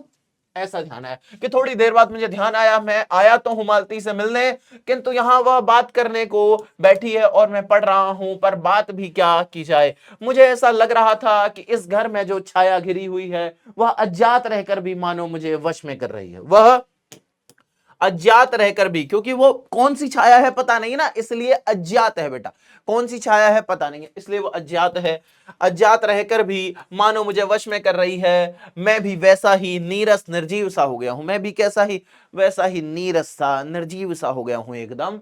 और जैसे हां, जैसे हां, जैसे यह घर, जैसे मालती, जैसे ये सारी स्थितियां हैं, ऐसा ही मैं भी नीरस सा, निर्जीव सा, निष्क्रिय सा हो गया हूं, एकदम सुस्त सा। मैंने पूछा, तुम कुछ पढ़ती लिखती नहीं? मैंने क्या पूछा? अरे तुम कुछ पढ़ती लिखती नहीं? मैं चारों ओर देखने लगा कि कहीं किताबें दिख पड़े। मैं चारों ओर देखने लगा कि कहीं किताबें ही दिख जाए कि कुछ पढ़ती लिखती हो। तो उसका क्या जवाब आ रहा है? यहां? आश्चर्य क्यों, यहां पढ़ूं मैं? यहां? कहकर मालती थोड़ा सा हंस दी। वह हंसी कह रही थी कि यहां पढ़ने को क्या? मैंने कहा, अच्छा मैं वापस जाकर जरूर कुछ पुस्तकें भेजूंगा। तो उसने क्या कहा, अजय ने क्या कहा कि मैं वापस जाकर जरूर कुछ पुस्तकें भेजूंगा, और वार्तालाप फिर समाप्त हो गया। और वार्तालाप फिर क्या हो गया? समाप्त हो गया। वार्तालाप यानी कि बातचीत फिर समाप्त हो गई कि मैं वापस जाकर जरूर कुछ पुस्तकें भेजूंगा। थोड़ी देर बाद मालती ने फिर पूछा, आए कैसे हो? लारी से। अरे आए कैसे हो? लारी से कैसे आए हो? कह रहा पैदल। पैदल? इतनी दूर? बड़ी हिम्मत की। अरे इतनी दूर, बड़ी हिम्मत की।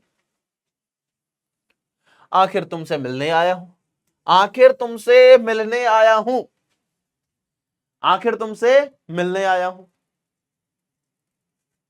ऐसे ही आए हो? ऐसे ही आए हो? हम्म, मतलब खाली खाली आए हो? कुछ लेके नहीं आए सामान? नहीं, कूली पीछे आ रहा है सामान लेकर। कूली पीछे आ रहा है सामान लेकर। मैंने सोचा अब बिस्तरा ले चलूं। मैंने क्या सोचा कि बिस्तरा ले चलता हूं और बाकी कूली सामान, बाकी मैंने सोचा बिस्तरा ले चलूं। अच्छा किया यहां तो बस, अच्छा किया यहां तो बस। इतने में ही वो शांत हो गई। कुछ कहना चाह रही होगी कि यहां तो बस दो ही जोड़ी बिस्तर हैं, या ऐसा कुछ, जो कुछ भी वो कह रही होगी। यहां तो बस, ऐसे रुक गई। कहकर मालती चुप रह गई। फिर बोली, तब तुम थके होगे, लेट जाओ। तब तुम थक गए होगे, तुम पैदल पैदल आए हो ना, तुम थक गए होगे, लेट जाओ। नहीं बिल्कुल नहीं थका, नहीं बिल्कुल नहीं थका। रहने भी दो, थके नहीं। भला भला थके हैं? रहने दो, थके नहीं। रहने दो, थके नहीं। झूठ बोल रहे हो, थके नहीं। थके हुए हो, लेट जाओ, ऐसा कहना चाह रही कि थके हुए हो तुम, लेट जाओ। आगे देखिएगा, और तुम क्या करोगी? मैं बर्तन मांज रखती हूं। और तुम क्या करोगी? मैं बर्तन मांज रखती हूं, मैं बर्तन मांज के रख देती हूं। मैंने कहा वाह, क्योंकि और कोई बात मुझे सूझी नहीं। मैंने क्या कहा? वाह, क्योंकि और कुछ विचार आए भी नहीं अजय के दिमाग में। थोड़ी देर में मालती उठी और चली गई टिटी को साथ लेकर। अब उसने बर्तन कैसे मांज लिए भाई पता नहीं, हो सकता है थोड़ा बहुत पानी बचा हुआ हो, उतने से बर्तन मांज लिए, क्योंकि थोड़ी देर पहले तो वो कह रही थी कि पानी नहीं है, पानी खत्म हो गया, शाम को 7 बजे ही बर्तन मजेंगे। पर फिर भी उसने कहा कि बर्तन मांज लेती हूँ। थोड़ी देर में मालती उठी और चली गई टिटी को साथ लेकर। तब मैं भी लेट गया और छत की ओर देखने लगा। मेरे विचारों के साथ आंगन से आती हुई बर्तनों के घिसने की खन खन ध्वनि मिलकर एक विचित्र एक स्वर उत्पन्न करने लगी, जिसके कारण मेरे अंग धीरे धीरे ढीले पड़ने लगे और मैं ऊगने लगा। जैसे जब वो बर्तन मांज रही थी, आवाज आती है ना बर्तन मांजने में, हल्की हल्की हल्की हल्की हल्की, तो उस आवाज में मैं ऊगने लगा। मेरे अंग प्रत्यंग ढीले होने लगे। एकाएक वह एक स्वर टूट गया, मौन हो गया। इससे मेरी तंद्रा भी टूटी। मैं उस मौन से सुनने लगा। एकाएक क्या हुआ कि वो जो स्वर था, वो जो बर्तन मांज रही थी, वो रुक गया। मेरी तंद्रा, मेरी निद्रा, जो हल्की सी निद्रा लगी थी, वो भी टूट गई। मैं उस मौन को सुनने लगा। 4 खड़क रहे थे। क्या हो रहा था? 4 खड़क रहे थे, 4 बज रहे थे। टन टन टन टन। 4 बज रहे थे और इसी का पहला घंटा सुनकर मालती रुक गई। इसी का जब पहला घंटा बजा तो मालती रुक गई।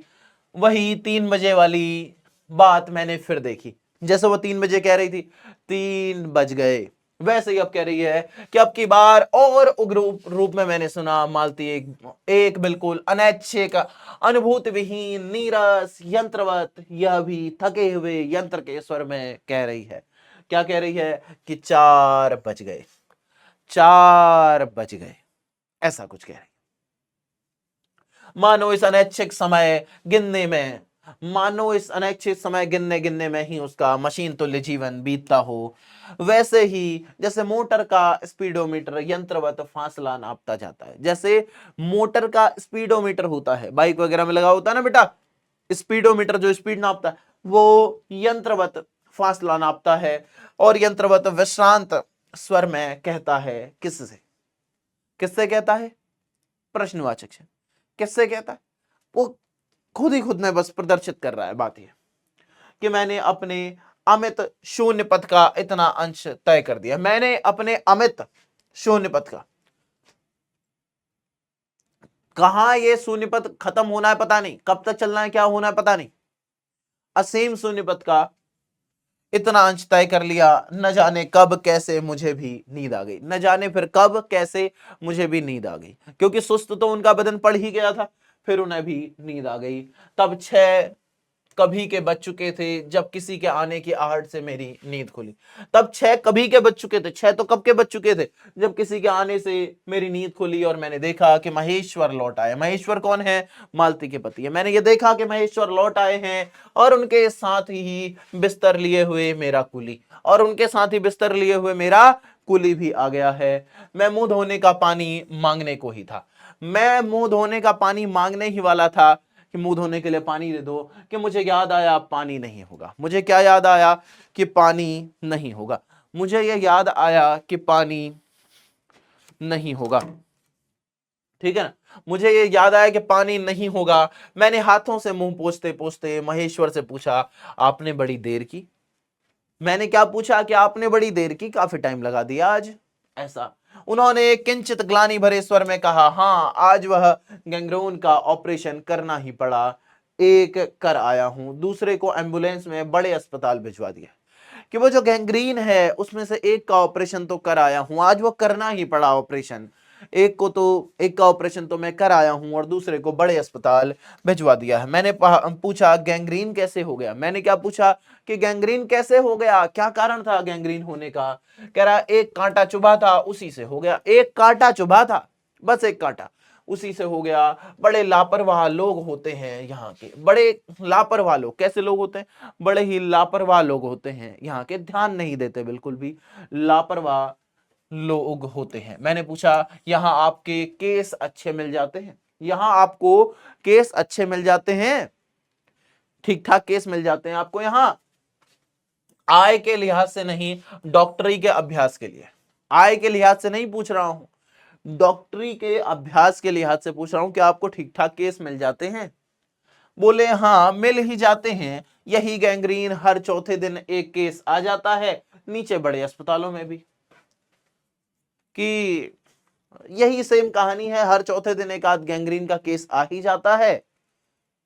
और बड़े अस्पतालों में भी ऐसा ही कहना चाह रहा हो आगे, डॉट डॉट डॉट, के वहां भी यही है, गैंग्रीन चल रहा है, वहां भी ऐसी ही स्थिति है। मालती आंगन से ही सुन रही थी, अब आ गई, बोली हाँ केस बनाते देर क्या लगती है, कांटा चुभा था, इस पर टांग काटनी पड़े, यह भी कोई डॉक्टरी है? वो अपने पति के इस डॉक्टरी पेशे से नाखुश है इस जगह पर, कि एक कांटा लगा था और पैर काटना पड़े, ये भी कोई डॉक्टरी है भला? एक दूसरे दिन किसी के बाह काट आते हैं, हर दूसरे दिन किसी के बाह काट आते हैं, इसी का नाम है अच्छा अभ्यास। इसी का नाम क्या है? अच्छा अभ्यास, इसी का नाम है। हर दूसरे दिन किसी की बाह काट आते हैं, किसी का पैर काट आते हैं। महेश्वर हंसे, बोले न काटें तो उसकी जान गंवाए। अरे न काटें, नहीं काटें उसका पैर तो क्या उसकी जान गंवा दें? हंसते हुए कह रहे हैं, हाँ पहले तो दुनिया में कांटे ही नहीं होते थे। अरे पहले तो दुनिया में कांटे ही नहीं होते होंगे ना, पहले जो, आजकल तो डॉक्टरी पेशे में अलग अलग डॉक्टर आ गए हैं, पैर वैर काटना पड़ा, पहले तो कांटे होते ही नहीं होंगे। आज तक तो सुना नहीं था कि कांटों के चुभने से मर जाते हैं, आज तक तो यह बात सुनी नहीं थी कि कांटों के चुभने से मर भी जाते हैं, आज ही सुनना पड़ रहा है। क्या आज तक तो सुना नहीं था? महेश्वर ने उत्तर दिया, मुस्कुरा दिए। महेश्वर ने उत्तर नहीं दिया और मुस्कुरा दिए। मालती मेरी ओर देखकर बोली, ऐसे ही होते हैं डॉक्टर, सरकारी अस्पताल है ना, क्या परवाह है। मालती मेरी ओर देखकर बोली कि ऐसे ही होते हैं डॉक्टर, सरकारी अस्पताल है ना, ये क्या परवाह है। मैं तो रोज ऐसी बातें सुनती हूं, अब कोई मर मुर जाए तो ख्याल ही नहीं होता। पहले तो रात रात भर नींद नहीं आया करती थी, पहले तो उसे रात रात भर नींद नहीं आती थी, पर अब नींद आ जाती है। क्यों आ जाती है बेटा? क्योंकि अब रोज ऐसा ही हो रहा है। कब तक नींद नहीं आएगी भला? आ जाएगी। तभी आंगन में खुले हुए जल ने कहा, tip tip tip tip tip tip. जो खुला हुआ नल था, नल खोल दिया था ताकि पानी आए तो पता लग जाए। Tip tip tip tip tip tip. Malti ने कहा पानी, और उठकर चली गई। खनखनाहट से हमने जाना बर्तन धोए जाने लगे हैं। खनखनाहट से हमने क्या जाना कि बर्तन धोए जाने लगे हैं। तब उसने क्या किया होगा दिन में, तब राख इत्यादि से भी धुलते थे बर्तन, या फिर जो भी है, उसने बर्तनों को मांज दिया था, ठीक है ना। बस ऐसे ऐसे वो जो जूना है वो लगा दिया होगा। उसके बाद फिर शाम को जब पानी आया तो तब वो उन्हें धो रही है, ठीक है ना। बर्तन धोए जा रहे हैं। आगे देखिएगा कि टिटी महेश्वर की टांगों के सहारे खड़ा। टिटी कौन है? महेश्वर और मालती का बेटा है। टिटी महेश्वर की टांगों के सहारे खड़ा मेरी ओर देख रहा था। अब एकाएक उन्हें छोड़कर मालती की ओर खिसकता हुआ चला गया। एकाएक उन्हें यानी कि किसे? महेश्वर को छोड़कर मालती की ओर यानी कि अपनी माता की ओर खिसक लिया। महेश्वर ने कहा उधर मत जा, और उसे गोद में उठा लिया। उधर मत जा, क्यों? मम्मी अभी बर्तन धो रही हैं, अभी उन्हें परेशान मत कर, उधर मत जा। और उसे गोद में उठा लिया। वह मचलने लगा और चिल्ला चिल्ला कर रोने लगा। वह मचलने लगा, ना ना ना ना ना, मैं तो जाऊंगा जाऊंगा, मम्मी के पास जाऊंगा, मम्मी मम्मी करने लगा। महेश्वर बोले, अब रो रो कर सो जाएगा तभी घर में चौन होगी। अब रो रो कर ये सो जाएगा तभी घर में चौन होगी, वरना तो चौन नहीं होगी, वरना तो बेचौन रहेगी। आगे देखिएगा, होने को तो मच्छर भी बहुत होते हैं, पर यह लोहे की पलंग उठाकर बाहर कौन ले जाए। जी, होने को तो मच्छर भी बहुत होते हैं, पर यह लोहे के पलंग उठाकर बाहर कौन ले जाए। अब के नीचे जाएंगे तो चारपाइयां ले आएंगे। फिर कुछ रुक कर बोले, आज तो बाहर ही सोएंगे। क्या सोचा? क्या आज तो बाहर ही सोएंगे, आपके आने का इतना लाभ ही होगा, आपके आने का इतना फायदा ही होगा कि आज तो बाहर सोएंगे। टिटी अभी तक सोता ही जा रहा था। महेश्वर ने उसे एक पलंग पर बैठा दिया और पलंग बाहर खींचने लगा। मैंने कहा मैं मदद करता हूं, और दूसरी ओर से पलंग उठाकर निकलवा दिए। मदद कर दी कि चलो पलंग उठाकर बाहर ले जा लेते हैं। ठीक है जी। अब हम तीनों, महेश्वर, टिटी और मैं, दो पलंगों पर बैठकर और वार्तालाप के लिए उपयुक्त विषय न पाकर कमी को छुपाने के लिए टिटी से खेलने लगे। बातचीत का कोई बिंदु हमारे पास था नहीं, तो हम टिटी से खेलने लगे। बच्चा होता है उसी से खेलते, ओ लो लो लो लो लो लो लो बच्चू बच्चू खेल रहे। ठीक। बाहर आकर वह कुछ चुप हो गया। बाहर जब वो आया तो थोड़ा सा वो चुप हो गया, अंदर अंदर वो भी परेशान हो रहा होगा। बाहर आकर वो चुप हो गया, किंतु बीच बीच में जैसे एकाएक कोई भूला हुआ कर्तव्य याद करके रो उठता था। किंतु बीच बीच में अचानक रो पड़ता था कि याद आ गया उसे, अरे मुझे तो रोना था, मैं कैसे हंस रहा हूं, मैं कैसे इनकी जिंदगी तबाह नहीं रोऊंगा मैं।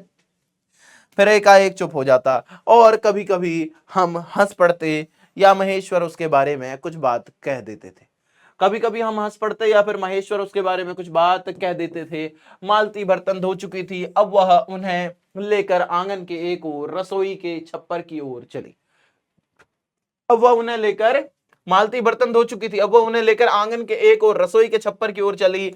तब महेश्वर ने कहा, थोड़े से आम लाया हूं, वह भी धो लेना। महेश्वर ने क्या कहा कि अजी सुनती हो भाग्यवान, थोड़े से आम लाया हूं, उन्हें भी धो लेना। कहां हैं क्या पूछा मालती ने? कहाँ है? अंगीठी पर रखे हैं, कागज में लिपटे हैं। अंगीठी में रखे हैं, कागज पर लिपटे हैं। अंगीठी समझ रहे ना? चूल्हे की अंगूठी, अंगीठी होती है बेटा। चूल्हा समझ लो तुम, मिट्टी वाला चूल्हा, ठीक है ना? तुम चूल्हा समझ लो, वही होता चूल्हा, ठीक है ना? अंगीठी पर रखे हैं, कागज में लिपटे हुए हैं। मालती ने भीतर जाकर आम उठाए। मालती ने क्या किया? भीतर जाकर आम उठाए और अपने आंचल में डाल लिए। और अपने आंचल में, धोती का आंचल होता है ना, उसमें डाल लिए। जिस कागज में वो लिपटे हुए थे वह किसी पुराने अखबार का टुकड़ा था। किसी कागज में लिपटे हुए थे ना, तो वो किसी अखबार का टुकड़ा था बेटा। मालती चलती चलती संध्या के उस क्षीण प्रकाश में उसी को पढ़ती जा रही थी। और मालती चलती चलती क्या कर रही थी? संध्या के उस क्षीण प्रकाश में, उस समाप्त हो चुके प्रकाश में, क्योंकि संध्या में प्रकाश बिल्कुल एकदम समाप्त सा हो जाता है और फिर धीरे धीरे धीरे रात हो जाती है, तो वो क्षीण प्रकाश, खत्म हो चुका प्रकाश, उसी को पढ़ती जा रही थी। वह नल के पास जाकर खड़ी उसे पढ़ती रही। नल के पास जब पहुंची आम धोने के लिए, तो वो उस अखबार को पढ़ती रही जब तक कि वह पूरा उसने पढ़ नहीं लिया।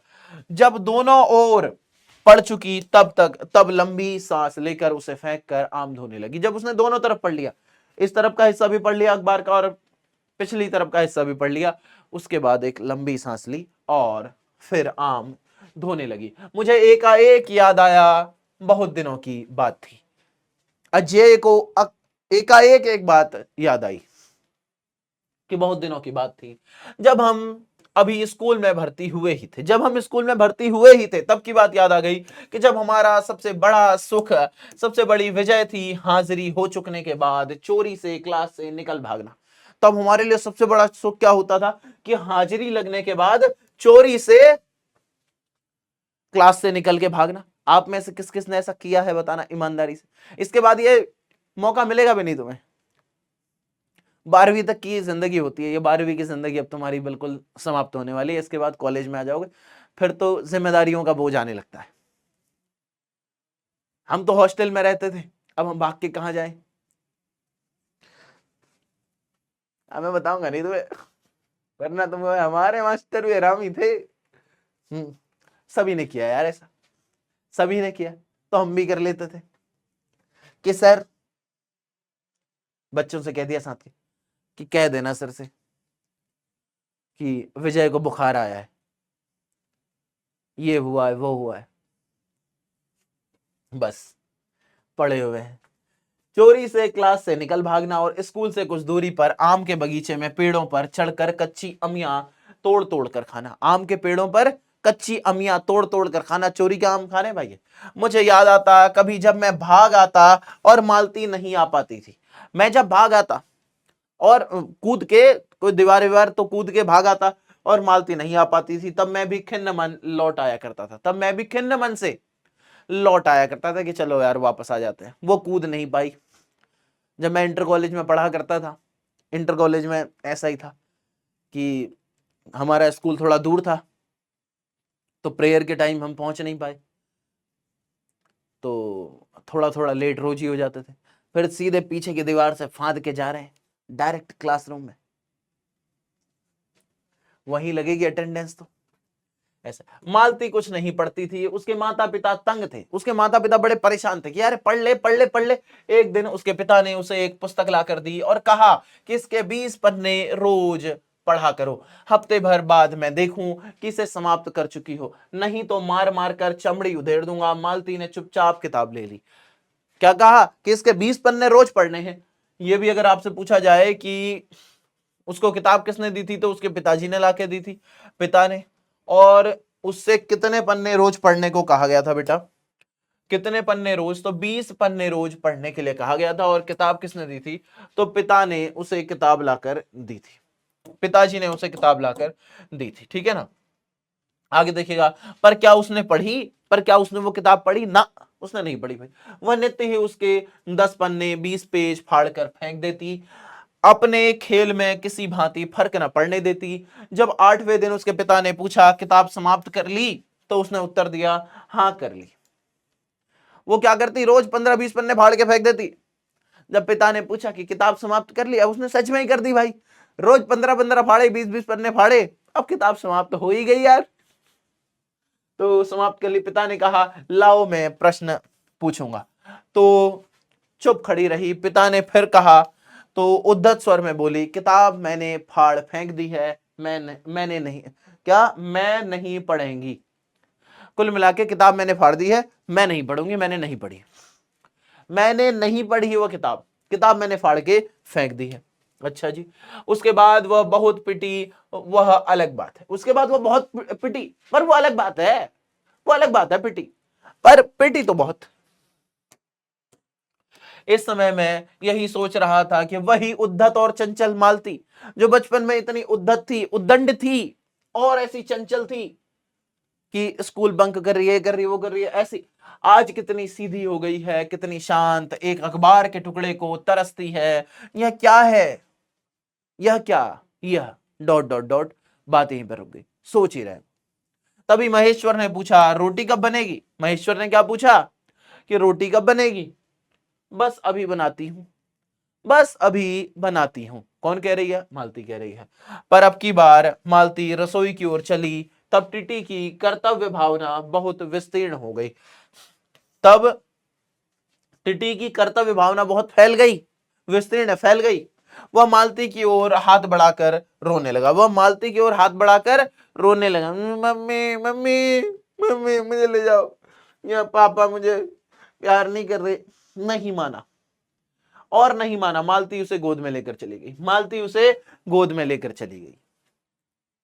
चल भाई, नहीं मान रहा है तो क्या करूं, तुझे, तेरा मन अपने बाप के साथ नहीं लग रहा है, चल मैं ले चलती हूँ तुझे।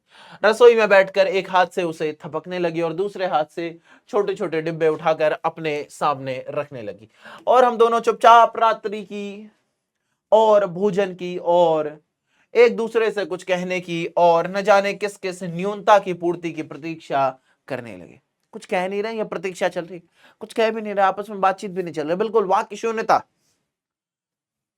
हम भोजन कर चुके थे और बिस्तरों पर लेट गए थे। टिटी सो गया था, मालती पलंग के एक ओर मोम जामा बिछाकर उसे उस पर लिटा गई थी। वह सो गया था, पर नींद में कभी कभी चौंक उठता था। एक बार तो उठकर बैठ भी गया था, पर तुरंत ही लेट गया। एक बार तो वह उठकर बैठ भी गया था, पर तुरंत ही लेट गया। मैंने महेश्वर से पूछा, आप तो थके होंगे, सो जाइए। कभी खाना बना नहीं है, आप तो थके होंगे, तो आप सो जाइए। वो बोले, थके तो आप अधिक होंगे, थके तो आप अधिक होंगे, 18 मील चलकर आए हैं। किंतु उनके स्वर ने मानो जोड़ दिया, थका तो मैं भी हूं। थके तो आप अधिक होंगे, इस वाक्य में यह बात स्पष्ट है कि थका तो मैं भी हूं, थका तो मैं भी हूं, ये बात जोड़ दी कि थके तो आप भी होंगे, थके तो आप अधिक होंगे। अच्छा, अधिक होंगे, अधिक होंगे यानी कि थका तो मैं भी हूं, पर आप अधिक थके होंगे। इसने इसमें यह बात तय थी कि थका तो मैं भी हूं। मैं चुप रहा। थोड़ी देर में किसी अपर संज्ञा ने मुझे बताया, किसी दूसरी संज्ञा, किसी दूसरी चीज ने मुझे बताया, वह ऊग रहे हैं। क्या बताया कि वह ऊग रहे हैं। तब लगभग 10:30 बजे थे। मालती भोजन कर रही, तब अब इन लोगों ने भोजन कर लिया है, मालती भोजन कर रही है कि तब लगभग 10:30 बज गए थे, मालती भोजन कर रही थी। तब 10:30 बजे मालती भोजन कर रही थी। मैं थोड़ी देर मालती की ओर देखता रहा। वह किसी विचार में, यद्यपि बहुत गहरे विचार में नहीं, वह किसी विचार में थी, पर बहुत गहरा विचार नहीं था। लीन हुई धीरे धीरे खाना खा रही थी। फिर मैं इधर उधर खिसक कर पर आराम से होकर आकाश की ओर देखने लगा, पूर्णिमा थी, आकाश अनभ्र था। पूर्णिमा थी और आकाश में बादल नहीं थे, आकाश अनभ्र था। अनभ्र यानी कि अभ्र मतलब होता है बादल, अन जुड़ गया तो बादल नहीं थे। आकाश साफ था, पूर्णिमा का दिन था। मैंने देखा उस सरकारी क्वार्टर की दिन में अत्यंत शुष्क और नीरस लगने वाली स्लेट की छत भी चांदनी में चमक रही थी। वो जो सरकारी क्वार्टर था, सरकारी क्वार्टर में वो रहा करता था। मैंने ये देखा कि उस सरकारी क्वार्टर की दिन में अत्यंत शुष्क और नीरस लगने वाली स्लेट की छत भी चांदनी में चमक रही है, अत्यंत शीतलता और स्निग्धता से छलक रही है, अत्यंत शीतलता उसमें है, ठीक है ना। मानो चंद्रिका उस पर से, मानो जो चंद्रिका, जो चांदनी है, उस पर से बहती हुई आ रही है और झर रही हो, नीचे झड़ रही हो, ऐसी। मैंने देखा पवन में चीड़ के वृक्ष, चीड़ के एक वृक्ष होते बेटा, ये पहाड़ों में पाए जाते हैं। कुछ ऐसे होते हैं ये शंक्वाकार, ठीक है ना। इसमें बहुत पतले पतले से सीक नुमा पत्ते होते हैं, ऐसे चौड़े पत्ते नहीं होते इसके, सीक सीक से पत्ते होते हैं। किसी ने देखे हो चीड़ के पेड़ तो बताइएगा। मैंने देखा, और जिसने नहीं देखा होगा एक बार गूगल पर सर्च करना। मैंने देखा पवन में चीड़ के वृक्ष गर्मी से सूख कर मटमैले हुए चीड़ के वृक्ष धीरे धीरे गा रहे हों। गर्मी में जब वो सूख जाते हैं तो भूरे रंग के हो जाते हैं, भूरे भूरे से, भूरे हल्के हल्के काले से ऐसे, तो उस रंग के हो गए हैं और धीरे धीरे गा रहे हैं कोई राग जो कोमल है किंतु करुण नहीं। कोई राग गा रहे हैं जो कोमल है किंतु करुण नहीं। कोमल तो है पर वह करुण नहीं है, वो दुख नहीं है उसमें। अशांतिमय है किंतु उद्वेगमय नहीं। अशांतिमय है, शांति तो नहीं है उसमें, अशांतिमय है वो, पर उद्वेगमय नहीं, कुछ उद्वेग कर दे, कुछ बिल्कुल कुछ कहने की चेष्टा हो, ऐसा नहीं। मैंने देखा प्रकाश से धुंधले नीले आकाश के पट पर, मैंने क्या देखा, तो प्रकाश से धुंधले नीले आकाश के पट पर जो चमगादड़ नीरव उड़ान से चक्कर काट रहे हैं वे भी सुंदर दिखते हैं। मैंने ये देखा, मुझे ये प्रतीत हुआ कि आकाश के पट पर, आकाश में जब मैं देख रहा हूं, आकाश के पट पर्दे पर, ये समझ लो आकाश को एक वस्त्र समझ लो, तो ऐसा आकाश के पट पर जो चमगादड़ नीरव, नीरव कहते हैं जिसमें आवाज न हो, नीरव उड़ान से चक्कर काट रहे हों कि इधर उधर इधर घूम रहे हैं, वे भी सुंदर लग रहे हैं। क्योंकि आसपास कुछ ऐसा है नहीं तो उन्हें लग रहा है कि यार ये भी बहुत सुंदर है। मैंने देखा, फिर मैंने देखा डॉट डॉट डॉट दिन भर की तपन, अशांति, थकान, दाह पहाड़ों में से भाप से उठकर वातावरण में खोए जा रही है। ये जो दिन भर की थकान है, तपन है, अशांति है, थकान, दाह पहाड़ों से भाप से उड़कर वातावरण में खोई जा रही है, जिसे ग्रहण करने के लिए पर्वत शिशुओं ने अपनी चीड़ वृक्ष रूपी भुजाएं आकाश की ओर बढ़ा दी। कि जिसे ग्रहण करने के लिए पर्वत के शिशुओं ने अपनी चीड़ वृक्ष रूपी, चीड़ के वृक्ष रूपी भुजाएं आकाश की ओर बढ़ा दी। ऐसे ऊंचे ऊंचे होते ना ये, पर यह सब मैंने देखा अकेले, मैंने महेश्वर पर यह सब देखा अकेले मैंने। किसने देखा? अकेले मैंने, डॉट डॉट डॉट महेश्वर उग रहे थे, क्योंकि वो तो रोज ही देख रहे हैं भाई, वो तो रोज ही देख रहे हैं। जैसे ये जो चीड़ के वृक्ष है हमारे लिए रोज की कहानी है। मैं भी लगभग ऐसे ही क्षेत्र से आता हूं, उत्तराखंड नैनीताल। हमारे यहाँ चीड़ के वृक्ष, बांज के वृक्ष, इस तरीके के बहुत होते हैं। आजकल बर्फबारी हुई है। तो महेश्वर उग रहे थे। मालती उस समय भोजन से निवृत्त होकर दही जमाने के लिए मिट्टी का बर्तन पानी से धो रही थी। दही जमाने के लिए वो भोजन से निवृत्त, यानी कि भोजन से छुटकारा मिल गया उसे, भोजन उसने कर लिया। दही जमाने के लिए मिट्टी का बर्तन गर्म पानी से धो रही थी और कह रही थी कि अभी छुट्टी हुई जाती है, अभी छुट्टी हुई जाती। क्या कह रही थी? कि अभी बस छुट्टी हो जाएगी, अब तो पूरा हो गया है काम, मेरे कहने पर कि 11 बजने वाले हैं। जब मैंने ये कहा उससे कि 11 बजने वाले हैं, तो उसने क्या कहा? अभी छुट्टी हुई जाती है, अभी बस काम पूरा होने वाला है। धीरे से सिर हिलाकर बता रही थी। क्या बता रही थी? धीरे से सिर हिलाकर बता रही थी, फिर रोज ही इतने बच जाते हैं। ये तो रोज की कहानी है। मैंने कहा रोज रोज रोज रोज रोजे की कहानी चल रही है। मालती ने वह सब कुछ नहीं देखा। मालती का जीवन अपनी रोज की नियत गति से बहा जा रहा था। मालती का जो जीवन है वो रोज की नियत गति से बहा जा रहा था, और एक चंद्रमा की चंद्रिका के लिए, एक संसार के लिए रुकने को तैयार नहीं था। एक चंद्रमा की चंद्रिका के लिए, चंद्रमा की जो चांदनी है उसके लिए, और एक संसार के लिए रुकने को तैयार नहीं था। उसका जीवन तो कुछ ऐसा ही चल रहा था। चांदनी में शिशु कैसा लगता है, इस अलस जिज्ञासा से मैंने टिटी की ओर देखा। चांदनी में शिशु कैसा लगता है, बच्चा चांदनी में कैसा लगता है, इस अलस जिज्ञासा से, इस अलस युक्त अलसाई हुई जिज्ञासा से, जानने की इच्छा से मैंने टिटी की ओर देखा, और एकाएक मानो किसी शैशवोचित वामता से भर उठा। एकाएक यानी कि अचानक किसी शैशवोचित, शैशव के लिए उचित वामता, प्रेम से भर उठा। खिसक पलंग से नीचे गिर पड़ा, और खिसक पलंग से नीचे गिर पड़ा, चिल्ला चिल्ला कर रोने लगा।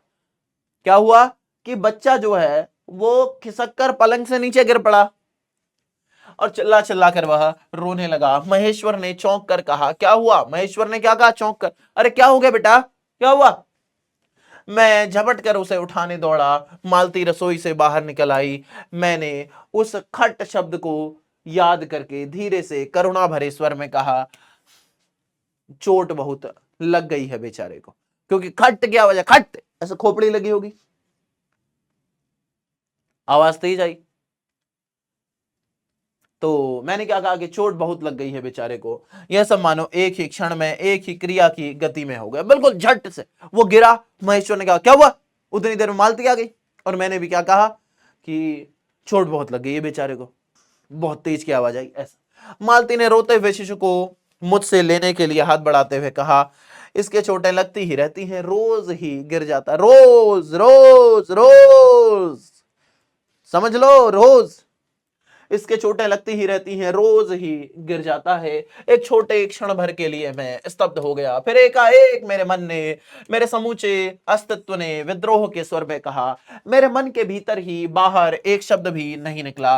माँ युवती माँ, माँ युवती माँ, माँ युवती माँ, यह तुम्हारे हृदय को क्या हो गया है जो तुम अपने एकमात्र बच्चे के गिरने पर ऐसी बात कह सकती हो? और यह अभी जब तुम्हारा सारा जीवन तुम्हारे आगे है, ये तुम्हें क्या हो गया है? अरे युवती माँ, अरे जवान माँ, अभी तो तुम जवान हो, ये तुम्हें क्या हो गया कि तुम कह रही हो अरे लगती रहती है चोट तो इसे, ये तो रोज की बात है।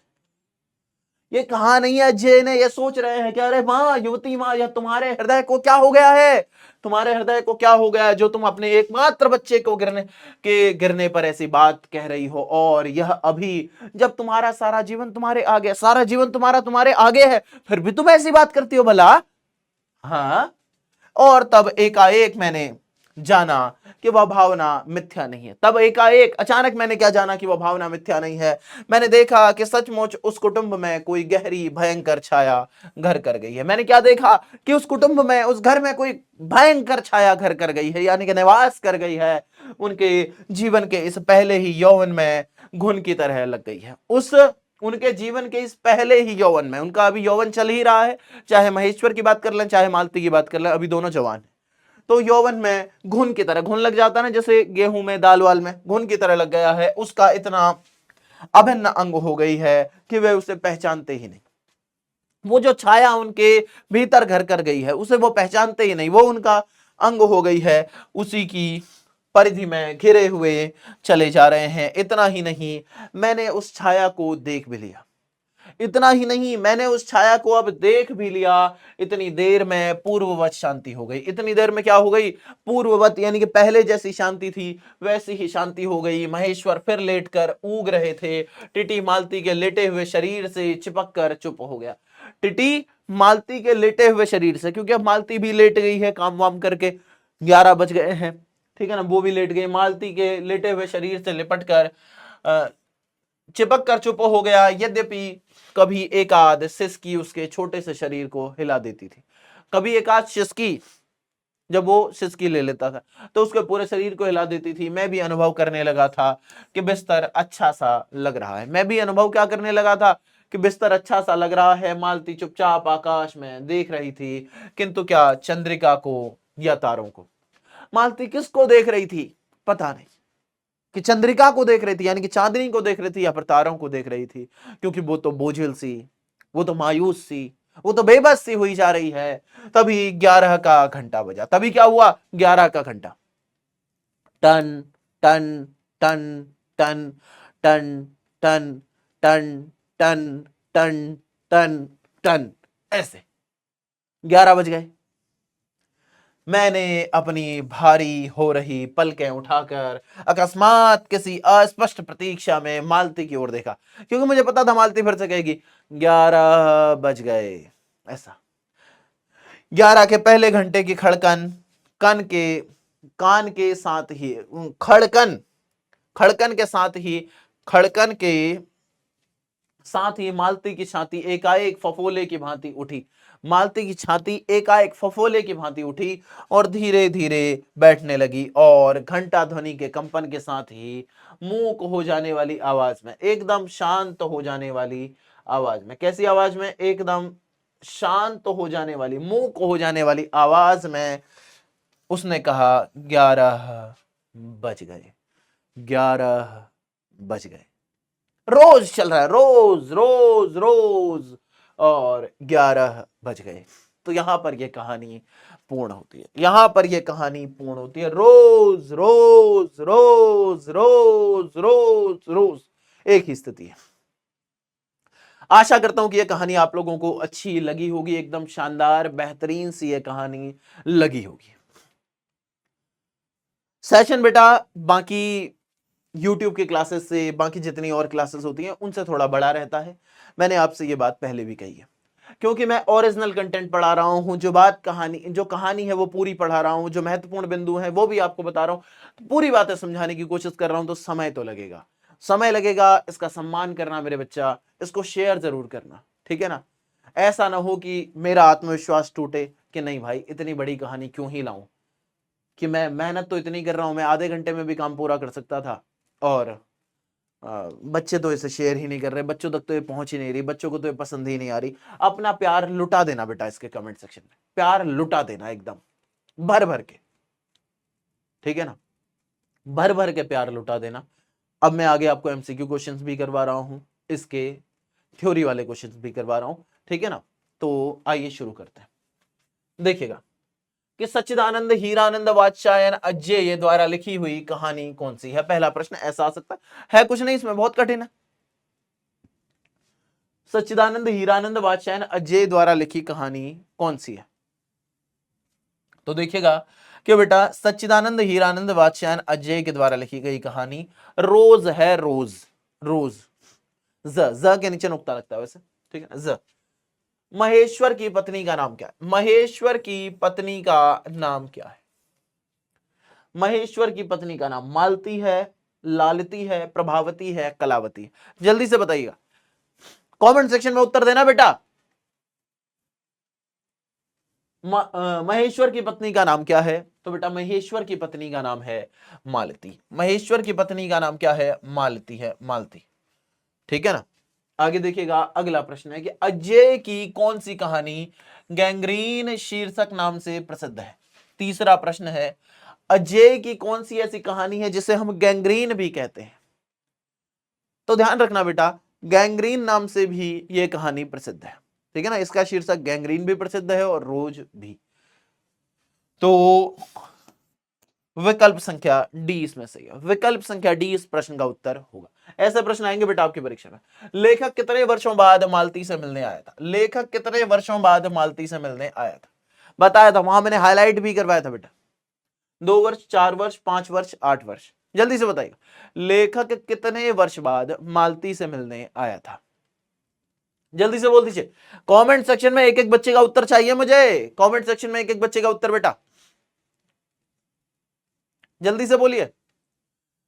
तो कितने वर्ष बाद आया था, 4 वर्ष बाद। लेखक कितने वर्षों बाद मालती से मिलने आया था बेटा, तो 4 वर्ष के बाद। आगे देखिएगा कि मालती के पति किस बीमारी का ऑपरेशन करके आए थे। मालती के पति किस बीमारी का ऑपरेशन करके आए थे। पथरी का, कैंसर का, गैंग्रीन का, या फिर इनमें से कोई नहीं। जल्दी से बोलिएगा कौन सा इस प्रश्न का उत्तर होगा। मालती के पति किस बीमारी का ऑपरेशन करके आए थे, किस बीमारी का ऑपरेशन करके आए थे। तो वो गैंग्रीन का ऑपरेशन करके आए थे। किसका, गैंग्रीन का ऑपरेशन करके आए थे, गैंग्रीन का ऑपरेशन करके आए थे। विकल्प संख्या सी इसमें सही हो। आगे देखिए कि मालती के घर का वातावरण, अब इस तरीके से प्रश्न है, देखिएगा कि लिखने वाले प्रश्न कैसे आएंगे। मालती के घर का वातावरण आपको कैसा लगा, अपने शब्दों में लिखिए। तो कहानी के प्रथम भाग में ही मालती के यंत्रवत जीवन की झलक मिल जाती है। प्रथम भाग में ही कहानी के क्या मिल जाती है, मालती के यंत्रवत जीवन की झलक मिल जाती है, जब वह अतिथि का स्वागत केवल औपचारिक ढंग से करती है। अतिथि उसके दूर के रिश्ते का भाई है, जिसके साथ वह बचपन में खूब खेलती थी। वर्षों बाद आए भाई का स्वागत उत्साह पूर्वक नहीं कर पाती। वर्षों बाद आए भाई का स्वागत वो उत्साह पूर्वक नहीं करे, अरे भाई आ गया भाई, ऐसे नहीं, बल्कि जीवन की अन्य औपचारिकताओं की तरह एक और औपचारिकता निभा रही है। जीवन की जितनी औपचारिकताएं उसकी चल रही हैं, वैसी एक औपचारिकता वह निभा रही है। हम देखते हैं कि मालती अतिथि से कुछ नहीं पूछती, कुछ नहीं पूछती, बल्कि उसके प्रश्नों के संक्षिप्त उत्तर ही देती है। उसमें अतिथि की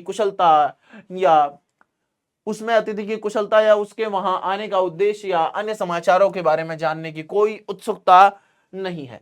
यदि पहले कोई उत्सुकता, उत्साह, जिज्ञासा या किसी बात के लिए उत्कंठा भी थी, तो वह 2 वर्षों के वैवाहिक जीवन के बाद शेष नहीं रही, क्योंकि अब उसका विवाह हो गया है। अब वो सारी बातें समाप्त हो गई हैं। विगत 2 वर्षों में उसका व्यक्तित्व तो बुझ गया है, जिसे उसका रिश्ते का भाई भांप लेता है। अतः मालती का मौन उसके दंभ का या अवहेलना का सूचक नहीं है। मालती का जो मौन है उसके दंभ का, उसके अहंकार का सूचक नहीं है। वो अवहेलना नहीं कर रही है उसकी, वो हो ही गई है बोझिल सी। उसके वैवाहिक जीवन की उदासीनता, उत्साहहीनता, नीरसता, यांत्रिकता का ही सूचक है। उसके वैवाहिक जीवन के ये जो वो बात नहीं कर रही, वो जो मौन रह रही है, तो वो क्या है? उत्साहहीनता, नीरसता है, यांत्रिकता है उसके जीवन में। यह एक विवाहित नारी के अभाव में घुटते हुए पंगु बने व्यक्तित्व की त्रासदी का चित्रण है। यह एक नारी के सीमित घरेलू परिवेश में बीतते उबाऊ जीवन का चित्रण है। ठीक है ना? इसी तरीके से दोपहर में उस सूने आंगन में पैर रखते ही मुझे ऐसा जान पड़ा मानो उस पर किसी सांप की छाया मंडरा रही हो। ठीक है ना? तो बेटा इनको आपने पढ़ना है, कुछ इस तरीके से आपको उत्तर देने। ठीक है ना? ये देखिएगा, यहां बेटा काफी कुछ दिया गया है, इनको आपने पढ़ना। लेखक और मालती के संबंध का परिचय पाठ के आधार पर दें। लेखक और मालती के बीच एक घनिष्ठ संबंध है। मालती लेखक की दूर के रिश्ते की बहन है, लेकिन दोनों के बीच मित्र जैसा संबंध है। हालांकि ये तो बेटा भाई बहन थे। वैसे बताइए, ऐसा आजकल काफी चल रहा है कि दो लड़के, लड़का और लड़की दोस्त हो सकते हैं कभी? पता नहीं यार, तुम बताना भाई। हालांकि ये तो भाई बहन है, इनको छोड़ के वैसे ऐसा संभव है क्या कि ये तो मेरा बेस्ट फ्रेंड है, बेस्टी है? हो सकता है ऐसा? दोनों बचपन में ही इकट्ठे खेले लड़े पिटे हैं। दोनों बचपन में ही इकट्ठे खेले लड़े पिटे हैं। दोनों की पढ़ाई भी साथ हुई है। उनका रिश्ता सदा मित्रता पूर्ण रहा है। वह कभी भी भाई बहन या बड़े छोटे के बंधन में नहीं बंधे थे। ठीक है ना? इसी तरीके से बेटा यह है कि मालती के पति महेश्वर की कैसी छवि आपके मन में बनती है, ये प्रश्न का उत्तर भी आपने यहां से पढ़ लेना है। यहां आपको काफी कुछ दिया गया है, देखेंगे आप। ठीक है ना? इसी तरीके से गैंग्रीन क्या है, तो देखिएगा कि गैंग्रीन एक खतरनाक रोग है। पहाड़ियों पर रहने वाले व्यक्तियों के पैरों में कांटा चुभना आम बात है। कांटा चुभ ही जाता है भाई पहाड़ियों में रहने वाले लोगों के। परंतु कांटा चुभने के बाद, बहुत दिनों तक छोड़ देने के बाद, व्यक्ति का पांव जख्म का शक्ल अख्तियार कर लेता है, जिसका इलाज मात्र पांव का काटना ही है। कभी कभी तो इस रोग से पीड़ित रोगी की मृत्यु तक हो जाती है। यह है गैंग्रीन रोग, और इस नाम से भी इस कहानी को जाना जाता है। चलेगा, बाकी पाठ की समरी यही है कि जो कुछ है वो रोज होता है। वो रोज रोज रोज सुबह 6:30 7 बजे के आसपास डिस्पेंसरी चले जाते हैं मालती के पति, और 1:30-2 बजे आते हैं। 2:30 बजे खाना खाते हैं। 3 बजे तक फिर कौन खाना खाती है? मालती खाना खाती है। पानी लगभग रोज ही चला जाता है। ठीक है ना? फिर वो शाम को एक दफा और अस्पताल जाते हैं। अस्पताल में वैसे ही मरीज आते हैं गैंग्रीन इत्यादि के।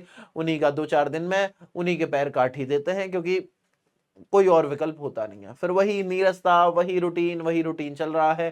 टिट्टी गिर जा रहा है उनका बच्चा, तो तब भी उन्हें कोई खास फर्क नहीं पड़ रहा है। यही सारा रूटीन ऐसा चला है। ठीक है ना? ये सारी बातें हैं। आगे देखिएगा, एक होमवर्क आपको दे रहा हूं, इसका उत्तर आप सभी ने देना है कमेंट सेक्शन में। ठीक है ना? ये लिखिएगा PWHW। क्या लिख के देंगे? PWHW लिखेंगे। PWHW। ठीक है ना? PWHW। प्रश्न है कि मालती के बच्चे का नाम बताइए। मालती के बच्चे का नाम बताइए। ये आपको कमेंट सेक्शन में बताना है। कहां बताना है बेटा? इसका उत्तर आपने कहां पर देना है? तो कमेंट सेक्शन में आपने इसका उत्तर देना है। ठीक है ना? एक एक विद्यार्थी का उत्तर चाहिए मुझे कमेंट सेक्शन में। ठीक है ना? और बेटा ये भी जरूर बताइएगा कि जैसे मैं ये बड़े सेशंस ला रहा हूं तो क्या आप लोगों को ये सेशंस पसंद आ रहे हैं, या फिर मैं इसका केवल मूलांश जो इसका समरी वाला भाग है, क्योंकि मूलांश तो खैर मैं यहाँ पढ़ा ही रहा हूँ, समरी का भाग है थोड़ा छोटा करके लेके आऊं, क्या आप ऐसा चाहते हैं कि इसके मुख्य मुख्य बिंदु ही आपको पढ़ाऊं? ठीक है, तो ये बात आप लोग मेरे साथ साझा कर सकते हैं। और अगर ये सेशन बढ़िया लगता है कि हाँ सर बहुत ही मजेदार सेशन है, सर आप ओरिजिनल वही पढ़ा रहे हो जो किताब में है, जो हमने पढ़ना है वही आप पढ़ा रहे हो, तो आप वो भी बताइएगा, ठीक है ना। और कमेंट सेक्शन को अपने प्यार से भर दीजिएगा, कमेंट जम के कर दीजिएगा, और जय हिंद का कमेंट तो होना ही होना चाहिए, ठीक है ना, क्योंकि बेटा इतनी मेहनत लगती है इस सेशन के लाने में, और जय हिंद कोई और चीज तो मांग नहीं रहा हूं आपसे, देश प्रेम तो बढ़िया ही बात है, जय हिंद जय हिंद जय हिंद, तिरंगे वाला जो इमोजी होता है उससे भर देना, दिल के इमोजी से भर देना कमेंट सेक्शन, ठीक है ना। तहलका मच जाना चाहिए कि कमेंट सेक्शन भरा रहे, और इस प्रश्न का उत्तर भी आपने देना ही है, जरूर जरूर जरूर, कि मालती के बच्चे का नाम क्या था। ये चैप्टर मैंने आप लोगों को पढ़ाया, इसके बाद आप कौन सा चैप्टर चाहते हैं ये भी मुझे जरूर बताइएगा। प्लेलिस्ट मैंने आप लोगों के लिए बनवा दी है अलग से, ठीक है ना, क्लास 12th के जितने भी चैप्टर्स हैं उनकी प्लेलिस्ट बना दी है, जाके आप प्लेलिस्ट चेक कीजिएगा, सारे चैप्टर्स आपको मिल जाएंगे। अभी तक मैं आपको बातचीत पढ़ा चुका हूं, उसने कहा था संपूर्ण क्रांति पढ़ा चुका हूं, ठीक है ना, और ये गद्य खंड का चौथा अध्याय आ गया, वैसे ये पांचवा अध्याय है, गद्य खंड में मैंने जो पढ़ा है उसके आधार पर चौथा अध्याय है। अर्धनारीश्वर अभी नहीं पढ़ाया है, वो भी आपको जल्दी ही पढ़ा दूंगा, ठीक है ना। यहां तक आए हैं तो वीडियो को लाइक भी कर दीजिए, शेयर जरूर कर दीजिए, ताकि अपने मित्रों के साथ उनके साथ भी शेयर कर दीजिए, ताकि हमारा भी उत्साहवर्धन हो और ज्यादा से ज्यादा लोग हमारे साथ जुड़ें। पहली बार आए हों तो चैनल को सब्सक्राइब भी कर लेना, जुड़ जाना चैनल के साथ, प्लेलिस्ट को जुड़ से इनके साथ जुड़ जाइए, लगातार वहां पर आपको सेशंस मिलने वाले हैं, ठीक है ना। और धीरे धीरे अब मैं सेशंस की स्पीड थोड़ी सी बढ़ाने वाला हूँ, चैप्टर्स थोड़े ज्यादा लेके आने वाला हूँ, ठीक है ना। जो आप लोगों की तरफ से डिमांड आ रही थी कि सर चैप्टर ज्यादा चैप्टर ज्यादा चैप्टर ज्यादा, बेटा एक हफ्ते में रोज तो क्लास शायद नहीं हो पाएगी, लेकिन 2 या 3 चैप्टर शायद मैं एक दिन के एक हफ्ते के अपलोड कर सकूं, तो इस तरीके से आपका कोर्स टाइम से हो जाएगा, ठीक है ना। चलिए, तो पढ़ते रहिए, रिवीजन करते रहिए, कमेंट सेक्शन को प्यार से भर दीजिए, जय हिंद से भर दीजिए, तहलका मचा दीजिए, एक जो होमवर्क दिया है उसका उत्तर जरूर दीजिए, पढ़ते रहिए, खुश रहिए, मस्त रहिए, धन्यवाद, जय हिंद, बाय बाय बच्चों, मिलते हैं अगली क्लास में, तब तक के लिए टेक केयर, तहलका मचा दो कमेंट सेक्शन में।